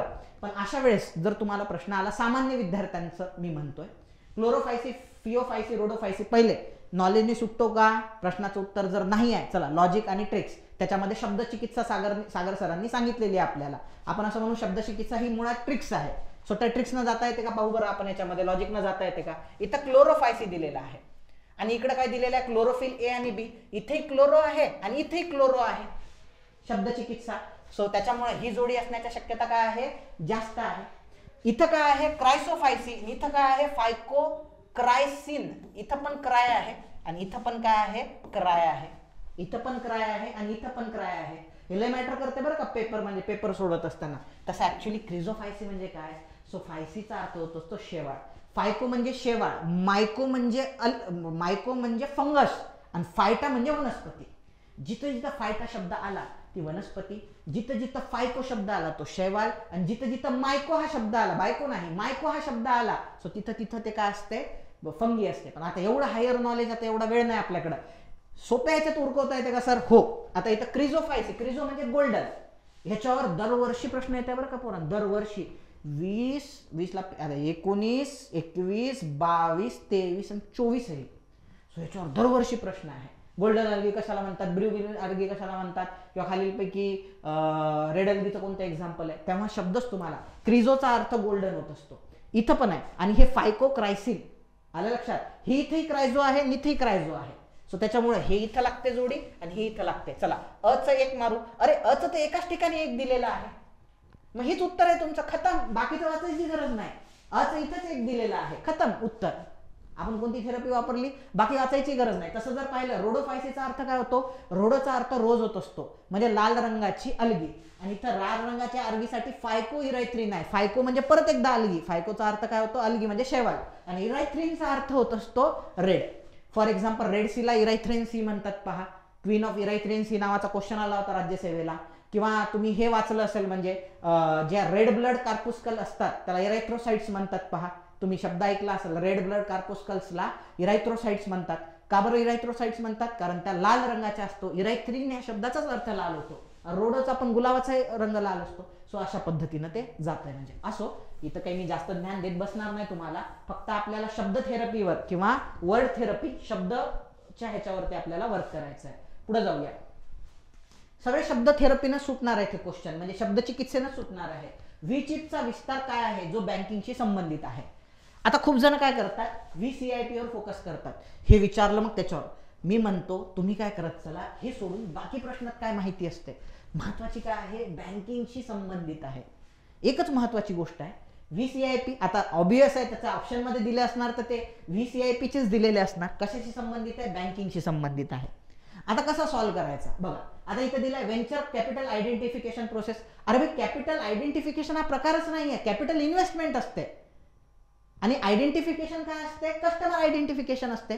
कस्टमरचं आयडेंटिफिकेशन करतात आणि कॅपिटल इन्व्हेस्ट करतात. इथं कॅपिटल आयडेंटिफिकेशन दिलं. जनरल लॉजिकनं पण कटतो हा प्रश्न, पण जाऊ द्या. आता एवढं तुम्ही डोकं लावाल नाही लावाल मला माहित नाही, पण एकदम सोपं. इथं व्हीच्या मधात डॅश दिलेला आहे. अरे भाई, काहीतरी अर्थ आहे म्हणून डॅश दिला ना, डॅश उगच नाही देत. म्हणून हे जर असतं व्हेंचर कॅपिटल आयडेंटिफिकेशन प्रोसेस, तर सरळ सरळ VCIP दिलं असतं त्यांनी, किंवा व्हेंचर कॅपिटल. ती व्हेंचर बेस्ड आहे म्हणून इथं डॅश आलेला आहे. मग एक त्याचं उत्तर व्हिडिओ बेस्ड कस्टमर आयडेंटिफिकेशन आहे किंवा व्हॉइस बेस्ड कस्टमर आयडेंटिफिकेशन आहे. आणि सध्या कशाचा जमाना आहे, ऑडिओ व्हिज्युअलचा आहे, म्हणजे दिसणे पण आणि ऐकणे पण. सो त्याच्यामुळे video based customer identification process हे या प्रश्नाचं उत्तर आहे. एकदम सिंपल. पुढे जाऊया आपण. तसं लॉजिकनी पण सुटते, ट्रिक्सनी पण सुटते. फक्त काय आहे, खूप जण हा विचार करतात, माझं काय म्हणणं आहे, VCIP मी ऐकलंच नाही याच्या आधी कधी, द्या सोडून मग तो प्रश्न. असं करू नका. जो प्रश्न तुम्हाला हार्ड वाटतो, एखादी गोष्ट जेव्हा तुम्हाला एखादी खूप भव्य दिव्य वाटते ना, खूप अवघड. ऍक्च्युली मी हा डायलॉग तुम्हाला कुठून मारतोय, मी एक मूव्ही पाहिला होता, त्याच्यामध्ये झोंबीज असतात आणि खूप फास्ट पळणारे झोंबीज असतात. ते मेलेले लोक माणसं खातात वगैरे वगैरे, तुम्ही पाहिलं असेल झोंबी. तर त्याच्यामध्ये एक तो ब्रॅड पिटचा मूव्ही आहे पहा. तो त्याच्या फॅमिलीला सेव्ह करत असतो. त्याच्यामध्ये झेड फॅक्टर का झेड वॉर असं काहीतरी समथिंग नाव आहे त्या मूव्हीचं. त्याच्यात तो तेच सांगतो की बाबा एखाद्या गोष्टीचं जे भीषण स्वरूप असते त्याचं सोल्युशन लपलेलं असते. तर मग तो काय करतो, ते आठवतो आणि जे लोक त्याच्या मागे धावलेले असतात झोंबी वगैरे, सो त्यांच्याकडे तो एकदा ऑब्झर्वेशन करतोय धावणारे झोंबी. तर त्याच्या असं लक्षात येते की एक छोटी पोरगी आहे, तिची टक्कल झालेली आहे पूर्ण, तिला कुठला तरी डिसीज आहे. तर ते झोंबी त्या पोरीला खात नाहीये. म्हणजे जे लोक डिसीज आहे त्याला ते झोंबी खात नसतात. मग तो स्वतःला सगळ्यांना काय करतो, सर्दीची लस टोचतो, त्यामुळे झोंबी त्यांना खात नाही. आणि अशा प्रकारे त्या सगळ्यांचे जीव वाचतात. सो मग तिथे तसंच आहे. जी गोष्ट तुम्हाला भयावह वाटते, अरे तुम्ही वाचलंच नाही, पण तुम्ही जर त्याच्यात थोडंसं शिरलं ॲपमध्ये तर तुम्हाला ऑटोमॅटिक म्हणजे ते ऑप्शनच सांगतात मी उत्तर आहे म्हणून. आलं लक्षामध्ये. पुढे जाऊया आपण. खालील विधानांचा विचार करा. आता याच्यामध्ये मी म्हटलं ना, प्रश्नातच उत्तर लपलेलं असते. आता इथे काय दिलेलं आहे, सक्रिय संवेदक स्वतःची ऊर्जा वापरून संवेदन करतो. म्हणजे एखादा संवेदक आहे सक्रिय, तो स्वतःची ऊर्जा वापरून संवेदन करतो. दुसरा दिला आहे, निष्क्रिय संवेदक सूर्यापासून येणाऱ्या ऊर्जेचा वापर करून संवेदन करतो. सक्रिय संवेदक दिवसाबरोबर रात्रीही संवेदन करतो. आता इथं सक्रिय संवेदक आता इथं काय आहे, सक्रिय संवेदक, आणि इथे एक विधान दिलेलं आहे सक्रिय संवेदकाबद्दल. आपण जर असं म्हटलं की पहिलं विधान बरोबर आहे की सक्रिय संवेदक स्वतःची ऊर्जा वापरून संवेदना करतो, म्हणून त्याला सक्रिय म्हणतात ना, कारण तो स्वतःचीच ऊर्जा वापरतो, त्याच्याकडे स्वतःची ऊर्जा असते. सक्रिय संवेदक दिवसाबरोबरही रात्री काम करू शकतो, तर हो शक्यता आहे, कारण तो स्वतःचीच ऊर्जा वापरतो, त्याला सूर्यावर डिपेंड राहण्याची गरज नाही. मग हे जे दोन सक्रिय हे एकमेकांसोबत जर कम्पेअर केले तर ही विधानं बरोबर वाटतात. निष्क्रिय संवेदकाबद्दल विधान आलेलं आहे, निष्क्रिय संवेदक सूर्यापासून येणाऱ्या ऊर्जेचा वापर करून संवेदन करतो. हे जर आपण बरोबर मारलं तर हे स्टेटमेंट पहा, निष्क्रिय संवेदक फक्त दिवसात संवेदन करतो, बरोबर आहे. जर हे जर बरोबर आहे तर हेही बरोबर आहे. का? कारण निष्क्रिय संवेदक सूर्यापासून येणाऱ्या ऊर्जेचा वापर करतो, मग ऑब्वियस आहे ना, निष्क्रिय संवेदक फक्त दिवसा संवेदन करेल. आणि जो सक्रिय आहे तो दिवसा पण करेल, रात्री पण करेल, कारण तो स्वतःची ऊर्जा वापरतो. म्हणजे चारही विधानं बरोबर आहे. बघा इथंच काय केलेलं आहे, म्हणजे मी सांगतो ना तुम्हाला, जे लोक इंटेलेक्च्युअल असतात चांगले, ते म्हणतो ना IITN पोरले हुशार असतात वगैरे, ते असं खेळतात. म्हणजे सो ते अस्तित्वात असणारे स्टेटमेंट, अस्तित्वात असणारे रिसोर्सेस त्याचाच वापर करतात आणि उत्तर बरोबर आणतात. आयोगाचं काय आहे, तुम्ही कसं उत्तर आणलं याच्याशी घेणं देणं नाही. उत्तर आलं बाप दाखव श्राद्ध कर, उत्तर आलं तुम्ही हुशार आहात, पास आहात. सो हे अशा पद्धतीनं लक्षात. नॉलेज नाही, आता ह्याचं मला ऑलरेडी नॉलेज आहे, मी डायरेक्ट नॉलेज नाही सोडवू शकलो असतं हे प्रश्न, पण जर इन केस तुमच्याकडे नॉलेज नाही आहे तर तुम्ही असं पण जाऊ शकता. प्रश्नातलंच हे करायचं. आणि सोडवायचं त्याला. चला पुढे जाऊया. हा परत इथं शब्द चिकित्सा. आता इथं पण काय कामात येते तुमची शब्द. आता दरवेळेस असं आहे की 2 ते 3 प्रश्न हे कोणत्या तरी ॲपवर आहेत, कोणत्या तरी ॲप्लिकेशनवर किंवा गव्हर्नमेंटने एखादा घेतलेला हाती घेतलेला प्रोजेक्टवरती आहे. आता यांचं काय म्हणणं आहे, ministry of electronics and IT under the ambit of digital India. मी मराठीत वाचण्याऐवजी इंग्लिशमध्ये वाचतो. त्याचं कारण आहे, कारण इथं जे खाली दिलेले सगळे प्रोग्राम आहे इंग्रजी प्रोग्राम आहे, त्याला मराठीत ट्रान्सलेट केलं. लक्षात घ्या, तुमचे प्रश्न पहिले इंग्रजीत सेट होतात, म्हणून तुम्हाला मॅक्झिमम क्लू इंग्लिशमध्ये मिळतात, मराठीमध्ये मिळत नाही. म्हणून काही प्रश्न तुम्ही थोडंसं बरं इंग्लिशमध्ये वाचतही नसाल तरी मी तुम्हाला सांगतो की काय काय वाचलं पाहिजे, कोणता डेटा महत्त्वाचा असतो त्याच्यातला. आता ministry of electronics and IT under the ambit of digital India programme has launch mobile governance programme. आता त्यांनी कोणता प्रोग्राम लॉन्च केलेला आहे, मोबाईल गव्हर्नन्स प्रोग्राम लॉन्च केला. बरं ठीक आहे. वॉज नेम्ड ॲज, आता त्याचं काहीतरी नाव आहे, which received the best in young government service. Young government सर्व्हिसचा त्याला अवॉर्ड मिळालेला आहे 6th world government summit at Dubai in February 2018. 2018ची न्यूज आहे ती. आता मला सांगा, करंट अफेअरमध्ये तुम्ही 2018चा अभ्यास करणार का? नाही करणार, शक्य नाही आहे ते. म्हणजे मी म्हणतो ना, मॅक्झिमम पोरांना माहिती नसतं असं काय आहे म्हणून, कोणाला अवॉर्ड भेटला म्हणून दुबईला गेल्यानंतर. माहीत असेल तर आनंदाची बाब आहे बरं का, नसेल माहीत तर आपण सोडवू शकतो. कसं सोडवू शकतो, कधी लक्षात ठेवायचे, हे जे नावं असतात ना हे कशाचे तरी शॉर्ट फॉर्म असतात. म्हणजे आता हे जे दिलेलं आहे ई क्रांती, त्याचा काहीतरी लॉंग फॉर्म आहे. ई क्रांतीचा ई सेवा, त्या सेवेचा काहीतरी लॉंग फॉर्म आहे. यम सेवा याचा काहीतरी लॉंग फॉर्म आहे. उमंग, नाव उमंग आहे पण याचा काहीतरी लॉंग फॉर्म आहे. आणि तो लॉंग फॉर्म प्रश्नातल्या शब्दासोबत मॅच होत असतो.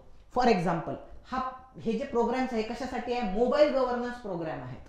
आणि त्याला अवॉर्ड कोणता मिळालेला आहे, यंग गव्हर्नमेंट सर्व्हिसचा अवॉर्ड मिळालेला आहे. मग एक तर ते मोबाईल गव्हर्नमेंट प्रोग्रामशी जर संबंधित असतील तर हे यम, जी आणि पी हे 3 शब्द त्याच्यात आले पाहिजे.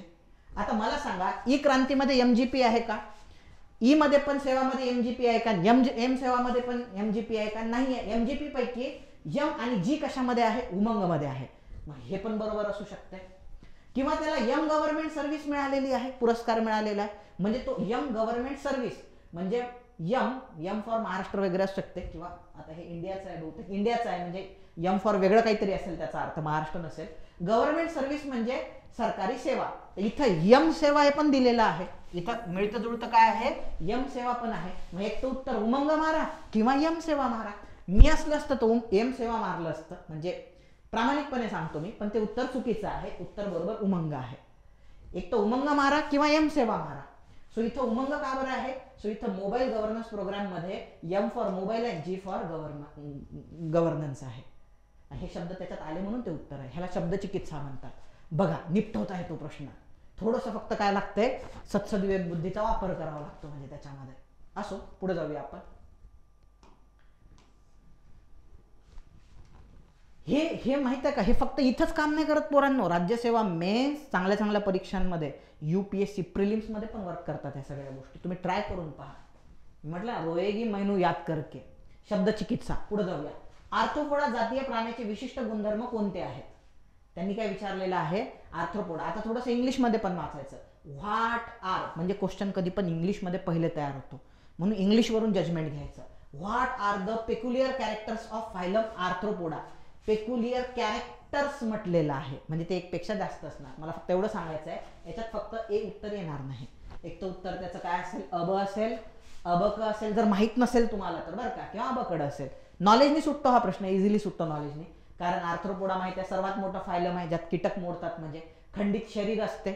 ॲनालिडाच्या नंतर सगळ्या प्राण्यांचे जवळपास शरीर हे खंडितच आहेत, म्हणजे सो त्याच्यामध्ये ॲनालिडा असू द्या, आर्थ्रोपोडा असू द्या, स्केलेटल कायटिनने झाकलेले असतात. कीटकांचे जे पंख असतात झुरळ, स्केलेटल कायटिन म्हणतात त्याला, म्हणजे चिटिन म्हणतात. म्हणजे फंगीची जी सेल वॉल असते जी चिटिनपासूनच बनलेली असते, कायटिन. असं म्हणतात की त्याच्यावर अणुहल्ल्याचा पण परिणाम होत नाही. म्हणजे जे अल्फा बीटा गॅमा रेज आहेत ते पण असं म्हणतात की उद्या जर अणुहल्ला झाला आणि सगळं जग नष्ट झालं तर हे कीटक टिकून राहतील. का बरं? कारण त्यांची बॉडी कायटिन पासून बनलेली आहे. चला पुढे जाऊया. द्विपक्षीय सममिती म्हणजे बायलॅटरल सिमेट्री, म्हणजे दोन मधातून कापलं 2 भाग बनतात. त्यामुळे याबकडे सगळं बरोबर येते. पण तरी मी तुम्हाला एक थोडं सांगितलं की इथं कॅरेक्टर्स विचारलेले आहेत, तर फक्त हे उत्तर येणार नाही, ह्या 3 पैकी एक उत्तर असेल. सो असं जजमेंट घ्यायचं. चला असू द्या, पुढे जाऊया आपण.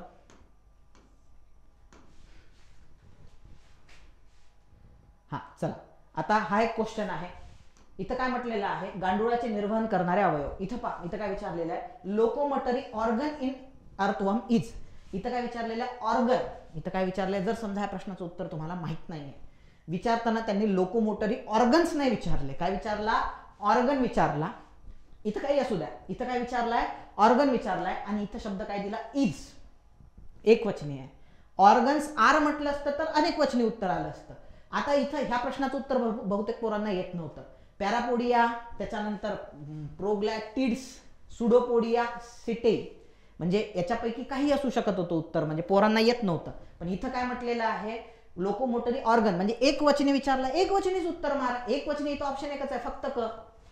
बाकी सगळे अनेक वचने, अब, अड, त्याच्यानंतर बड. इथं एक वचनी एकच आहे, फक्त क, तेच उत्तर मारायचं. हे रिसेंट पेपर आहे बरं का. आणि आता तुम्ही म्हणाल, हा आता खूप जण काय करतात माहिती आहे का, क्लेम करतात, सर पेपर झाल्यावर तर सगळे सांगतात वगैरे. असं नाही आहे बरं का, म्हणजे खोटारडेपणा नाही आहे. जेन्युइनली विचार करा, किंवा जेन्युइनली मी तुम्हाला सांगतो, हे मी आज नाही बोलत आहे तुमच्याशी, हे मी मागच्या 3 वर्षापासून बोलतोय तुमच्याशी. ऑनलाईन मध्ये आल्यापासून मी तुम्हाला ह्या गोष्टी वारंवार सांगतोय. म्हणून तुम्ही असं तर चुकूनही म्हणू नका, पेपर झाल्यावर तर कुणी सर हे करते. मी इव्हन पेपरच्या आधी तुम्हाला या सगळ्या गोष्टी सांगितल्या आहे. आणि सुदैव तुमचं माझं मी नेहमी म्हणत आलेलो आहे, चला हे लेक्चर आयोगाने नाही पाहिले पाहिजे. मी नेहमी म्हणत आलेलो आहे, चला हे लेक्चर आयोगाने नाही पाहिले पाहिजे. आयोगाला कळालं की बाबा महाराष्ट्राच्या कोपऱ्यात अमरावती सारख्या एका छोट्या जिल्ह्यामध्ये असा एक पोरगा आहे, तो हे अशी कुठाने करतो, तर ते तुमचे असे प्रश्न टाकायचंच बंद करून टाकेल. म्हणजे पण तुमचं माझं सुदैव 3 वर्षात आणखी आयोगाच्या हाती आपला व्हिडिओ लागलेला नाहीये, आणि आपण बिंदास्त असे कुठाने करतो. अशाने किती प्रश्न सुटतात. तर आताच मी तुमच्यासाठी 10-12 प्रश्न आणले. अहो 10-12 म्हणजे काय, मेरिट मेकिंग आहे.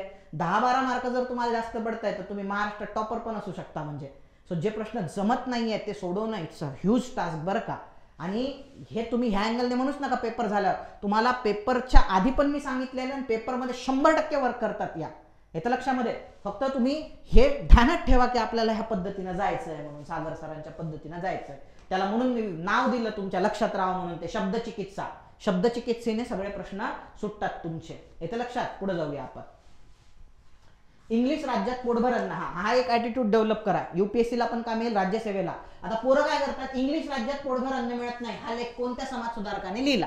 ते काय करतात, इंग्लिश राज्यात पोटभर अन्न मिळत नाही. कोण म्हटलं असेल गळ्या, गोपाळ हरी देशमुख म्हटले असतील का, गोपाळ गणेश आगरकर म्हटले असतील का, बाळ गंगाधर टिळक पण म्हणू शकतात, महात्मा ज्योतिराव फुले म्हणतील, नाही म्हणतील माहित नाही, हे असू शकते का नाही, हे असा विचार करतात. माझ्यासारखे पोरं काय करतात, हे विचार करतात, इंग्लिश राज्यात पोटभर अन्न मिळत नाही. हा लेख, एक तर पहिली गोष्ट हा लेख आहे, हा काय आहे, लेख आहे. आणि दुसरं म्हणजे समाज सुधारकाने लिहिलेला आहे. त्याच्यामध्ये बाळ गंगाधर टिळक हे समाज सुधारक नव्हते, हे राजकीय सुधारक होते, ऑप्शन कटला. दुसरं लेख आहे. हा लेख कोण कोण लिहायचं, गोपाळ हरी देशमुख लेख लिहायचे, बरोबर. इंदू प्रकाश मध्ये पण लिहायचे, गोपाळ गणेश आगरकरही लिहायचे, कारण त्यांचा सुधारक होता, आधी केसरी होता. Mahatma Jyotirao Phule most of the cases मध्ये कुठलेही लेख लिहत नव्हते. महात्मा फुलेंचे पुस्तकं आहे, महात्मा फुलेंच्या सत्यशोधक समाजाचं मुखपत्रक आहे, महात्मा फुलेंनी पुस्तकं लिहिलेले आहे. लेख फिक मला नाही वाटत त्यांनी लेख लिहिले असतील, किंवा हे अशा मतळ्याखाली लिहिले असतील तर जास्त नसतील लिहिले. लेखाच्या बाबतीत एक्सपर्ट माणसं कोण आहे, गोपाळ हरी देशमुख किंवा गोपाळ गणेश आगरकर, दोनपैकी एक उत्तर मारायचं. त्याचं उत्तर गोपाळ गणेश आगरकर हे दिलेलं आहे. हे असं जायचं. आलं लक्षामध्ये, कळालं. दुनिया इंग्लिश राज्यात पोटभर अन्न मिळत नाही, इसके पीछे भागते, हम भागेंगे लेख और समाज सुधारक के पीछे. आलं लक्षामध्ये. चला पुढे जाऊया आपण. गव्हर्नर रिचर्ड टेम्पलने कोणत्या भारतीय नेत्याचा उल्लेख, द मोस्ट डेंजरस मॅन. आता सगळेजण फोकस करतात, मोस्ट डेंजरस मॅन कोण असू शकते, लोकमान्य टिळक असू शकतात most dangerous man, Mahatma Gandhi असू शकतात. अरे पण तुम्ही हा विचार करा, कोण म्हटले हे, रिचर्ड टेम्पल. हा जर तुम्हाला माहिती आहे मोस्ट डेंजरस मॅन कोण आहे, मारून मोकळं व्हायचं. नसेल तर रिचर्ड टेम्पल कोणाच्या काळात होता, तर तुम्ही वाचलं असेल की बाबा रिचर्ड टेम्पलचा जो मुंडका आणून दिल त्याला मी दुप्पट पैसे दिले, म्हणजे सो असं बक्षीस लावलं होतं, प्रति जाहीरनामा. कोणी, वासुदेव बळवंत फडके. वासुदेव बळवंत फडके कधी होते, 1870-1880 या कालखंडात होते. मग त्या कालखंडातल्याच माणसाला रिचर्ड टेम्पलनी म्हटलं असेल ना, he is a most dangerous man म्हणून. सो मग त्या कालखंडात ना महात्मा गांधी होते 1870-1880 मध्ये, ना सुभाष बाबू होते. येतं लक्षात. एक तर ते असणार आहे लोकमान्य टिळक, नाही तर न्यायमूर्ती रानडे. फ्रँकली स्पीकिंग मी लोकमान्य टिळक मारलं असतं उत्तर, पण आयोगाचं उत्तर आहे न्यायमूर्ती मगो रानडे. मला काय म्हणायचं आहे, रिस्क घेताना तुम्ही 2 आणि 3 मध्ये, 2 आणि 3 मध्ये तुम्ही काय घेतली असती, रिस्क घेतली असती ना. मगो रानडे त्याचं उत्तर आहे. 50-50 वर येता येते आपण जर ह्या पद्धतीनं गेलो तर. चलो आगे चलेंगे. खालीलपैकी कोणता घातकी प्रदूषक, इथं सरळ सरळ दिलेलं आहे, विच आर म्हटलंय का, कोणता घातकी प्रदूषक, मग प्रदूषक एकच असणार, मग हा जो ऑप्शन आहे अ आणि क, ऑप्शन कटला तुमचा. तो मला सांगायचं काय आहे, एक तर त्याचं उत्तर मग हे असणार, फक्त अ असणार, फक्त ब असणार किंवा फक्त क असणार. आता हा प्रश्न सोपा आहे, क्लोरोफ्लोरोकार्बनमुळे काय होतं आहे, ओझोनचा क्षय होतो आहे किंवा हा प्रदूषक ओझोनचा क्षय करतो. हा सोपा प्रश्न आहे म्हणून फक्त ब त्याचं उत्तर राहील. पण हा एक वे सांगतोय मी तुम्हाला, तुम्ही ह्याही वेने जाऊ शकता. 1972चा वन्यजीव कायदा संपूर्ण देशात लागू करण्यात आला, पण खालीलपैकी कोणत्या राज्याने स्वीकारला नाही. सो मोस्ट ऑफ द कायदे जम्मू काश्मीरला लागू नसतात. जनरलिस्टिक आहे, म्हणजे मोस्ट ऑफ द कायदे जे आहे, जम्मू काश्मीर हा ऑटोनॉमस एरिया असल्यामुळं सो ते मोस्ट ऑफ द कायदे त्याला लागू नव्हते आधीच्या काळात. सो त्याच्यामुळे तेच उत्तर मारायचं, मोकळं करायचं. तुम्हाला स्पेशली माहीतच असला पाहिजे तो कायदा, आणि ती प्रोव्हिजन पण माहीत असली पाहिजे, काही गरज नाहीये. जनरलिस्टिकली जायचं त्याला. शाश्वत विकासाची ध्येय 2015, होलिस्टिक अप्रोच ठेवायचा. खालील क्षेत्रांचा समावेश होतो. नंबर 1, वाचलेलं जरी नसेल तरी सुटतं हा प्रश्न. सर्व स्वरूपातील सार्वत्रिक दारिद्र्य दूर करणे. हो, दारिद्र्य दूर करायचंच आहे आपल्याला सर्व स्वरूपातील, हे तर असणारच आहे. फक्त जमिनीवरचे जीवन समृद्ध करणे हे चुकीचं आहे, हे विधानच चुकीचं आहे की बाबा फक्त जमिनीवरचे करायचे, पाण्यातले करायचे नाही. असं कोणता असू शकतो का शाश्वत विकास? शाश्वत विकास म्हणजे सर्व आलं त्याच्यामध्ये, जसं इथं सर्व प्रकारचं दारिद्र्य आहे. फक्त जमिनीवरचेच करा, पाण्यातले करू नका, हे मात्र चुकीचं आहे. त्यामुळे इथं ऑटोमॅटिक ब चुकीचं होऊन जाते. तिसरं, लिंग समभाव निर्माण करणे. हो, भेदभाव दूर करणे, समभाव निर्माण करणे, ध्येयासाठी भागीदारी करणे. गुड, कोऑर्डिनेशनच घ्यायचं आहे. कोणते विधान बरोबर आहे? अकड आहे का ऑप्शन? हो, 4 नंबरचा आहे. झालं, ब चुकीचं आहे त्याच्यामध्ये, कारण फक्त हा शब्द आलेला आहे. मी तुम्हाला आधीच्या लेक्चर्समध्ये हे सांगितलेलं आहे, जे एक्स्ट्रीम वर्ड्स असतात ते नॉर्मली चुकीचे असतात. जसा फक्त हा शब्द चुकीचा आहे. तुम्हाला म्हटलं एखाद्या वर्गामध्ये फक्त सागर हुशार आहे, चुकीचं आहे भाई. सागर शिवाय बाकीचे लोक असू शकतात हुशार, हे तर लक्षात. किंवा असं म्हटलं फक्त सागर येडा आहे, नाही बाबा, सागर सोबत बाकीचे लोक येडे असू शकतात. सगळेच म्हणजे असं कसं होणार आहे की हाच एकटा व्यक्ती वर्गामध्ये येडा आहे, असं नसतंय. लक्षामध्ये, म्हणून एक्स्ट्रीम वर्ड जे आहे ते सहसा चुकीचे असतात. म्हणून ब नंबरचं विधान काय याच्यामध्ये चुकीचं आहे. सो ह्या पद्धतीने तुम्ही जाऊ शकता. पुढे जाऊया.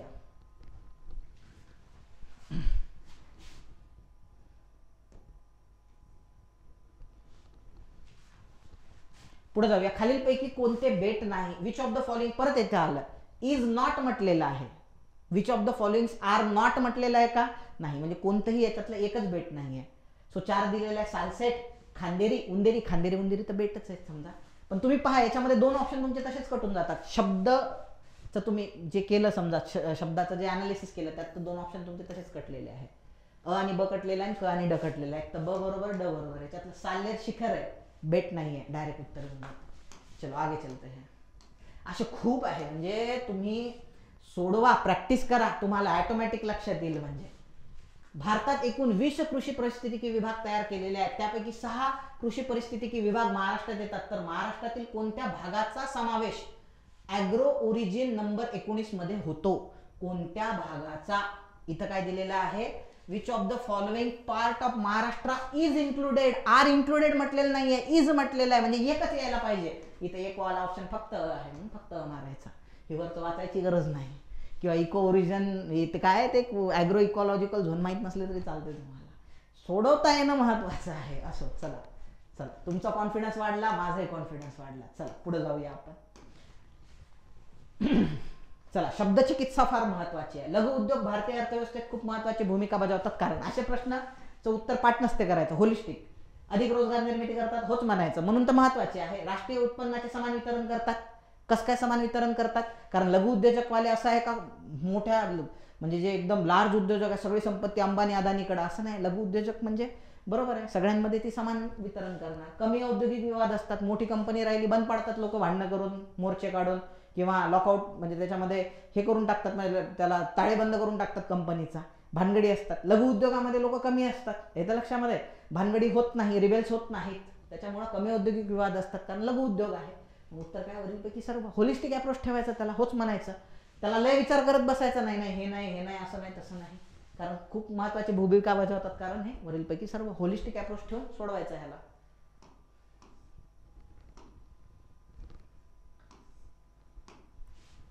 पुढे जाऊया. चला, आय थिंक हा शेवटचा प्रश्न आहे. बघा, खालील विधाने विचारात घ्या. वाढ सर्वसमावेश असते तेव्हा ती रोजगार निर्मिती करते, बरोबर आहे. हा काय आहे? जनरलिस्टिक आहे. वाढ जर सर्वसमावेशक असेल तर ती रोजगार करेल, सर्वसमावेशक नसेल तर ती फक्त काहीच लोकांना रोजगार देईल, बाकीच्यांना देणार नाही. पहिलं विधान बरोबर आहे, जनरलिस्टिक आहे. बरोबर म्हटलं तर ऑटोमॅटिक ऑप्शन कटायलेत तुमचे, म्हणजे दोन्ही अयोग्य आहे वरीलपैकी नाही किंवा फक्त ब योग्य, हे ऑप्शन ऑटोमॅटिक कटले तुमचे. आता 2, नियतकालिक श्रमशक्ती सर्वेक्षण दर्शवते की सप्टेंबर 21 व सप्टेंबर 22 मध्ये संपलेल्या तिमाहीत 15 वर्षे आणि त्याहून अधिक वयाच्या लोकांसाठी शहरी बेरोजगारीचा दर 7.2% वरून 9.1% पर्यंत वाढला. आता जनरली विचार करा, मला सांगा 21 मध्ये लॉकडाऊन होता, तेव्हा बेरोजगारीचा दर जास्त असेल ना शहरामध्ये, 22 मध्ये तो कमी झाला असेल. म्हणजे हे विधान जनरली काय आहे, चुकीचे आहे. जनरल लॉजिक लावून तुम्ही सांगू शकता. मग उत्तर काय, फक्त बरोबर आहे. सो अशा पद्धतीनं, आणि आता मी किती सांगावं तेवढं कमी आहे. मी तरी माझ्याकडून जेवढं सांगता येईल, जेवढे शस्त्रास्त्र देता येईल तुम्हाला तेवढे देण्याचा प्रयत्न केला. माझं म्हणणं आहे, कॉन्फिडंट राहा, विजय आपलाच आहे. सो आजचं लेक्चर तुम्हाला कसं वाटलं हे तुम्ही आम्हाला नक्की कमेंट बॉक्समध्ये लिहून कळवा. तुम्हाला पेपरसाठी म्हणजे माझ्याकडून खूप खूप शुभेच्छा. नक्की आपल्याला पेपर तोडायचा आहे, पोस्ट काढूनच त्या ठिकाणी यावेळेस वापस यायचं आहे. पुढं पाहू, आता पोस्ट काढूनच यायचं आहे. ॲटिट्यूड तुम्ही हा ठेवूनच जा, पेपर तोडून या मस्तपैकी. आणि जर उद्या पोस्ट मिळाली तर एक फक्त मेसेज अकॅडमीमध्ये पाठवा की सर त्या लेक्चरचा आम्हाला उपयोग झाला होता बाबा. खूप विद्यार्थी पाठवतात पण. सो अपेक्षा तीच आहे की तुम्हाला नक्की पोस्ट मिळणार आणि तुम्ही अकॅडमीमध्ये एक छोटासा मेसेज पाठवाल की सागर सर त्याचा थोडासा फायदा झाला 3-4 मार्काचा तुमचा, आम्हाला पोस्ट मिळालेली आहे आज. सो हा एक नक्की सुखद क्षण आपल्या आयुष्यात येणार आहे. सो बेस्ट विशेष तुम्हाला माझ्याकडून. तोडून या मस्तपैकी. जय हिंद. भेटूया पुढच्या लेक्चरमध्ये. धन्यवाद.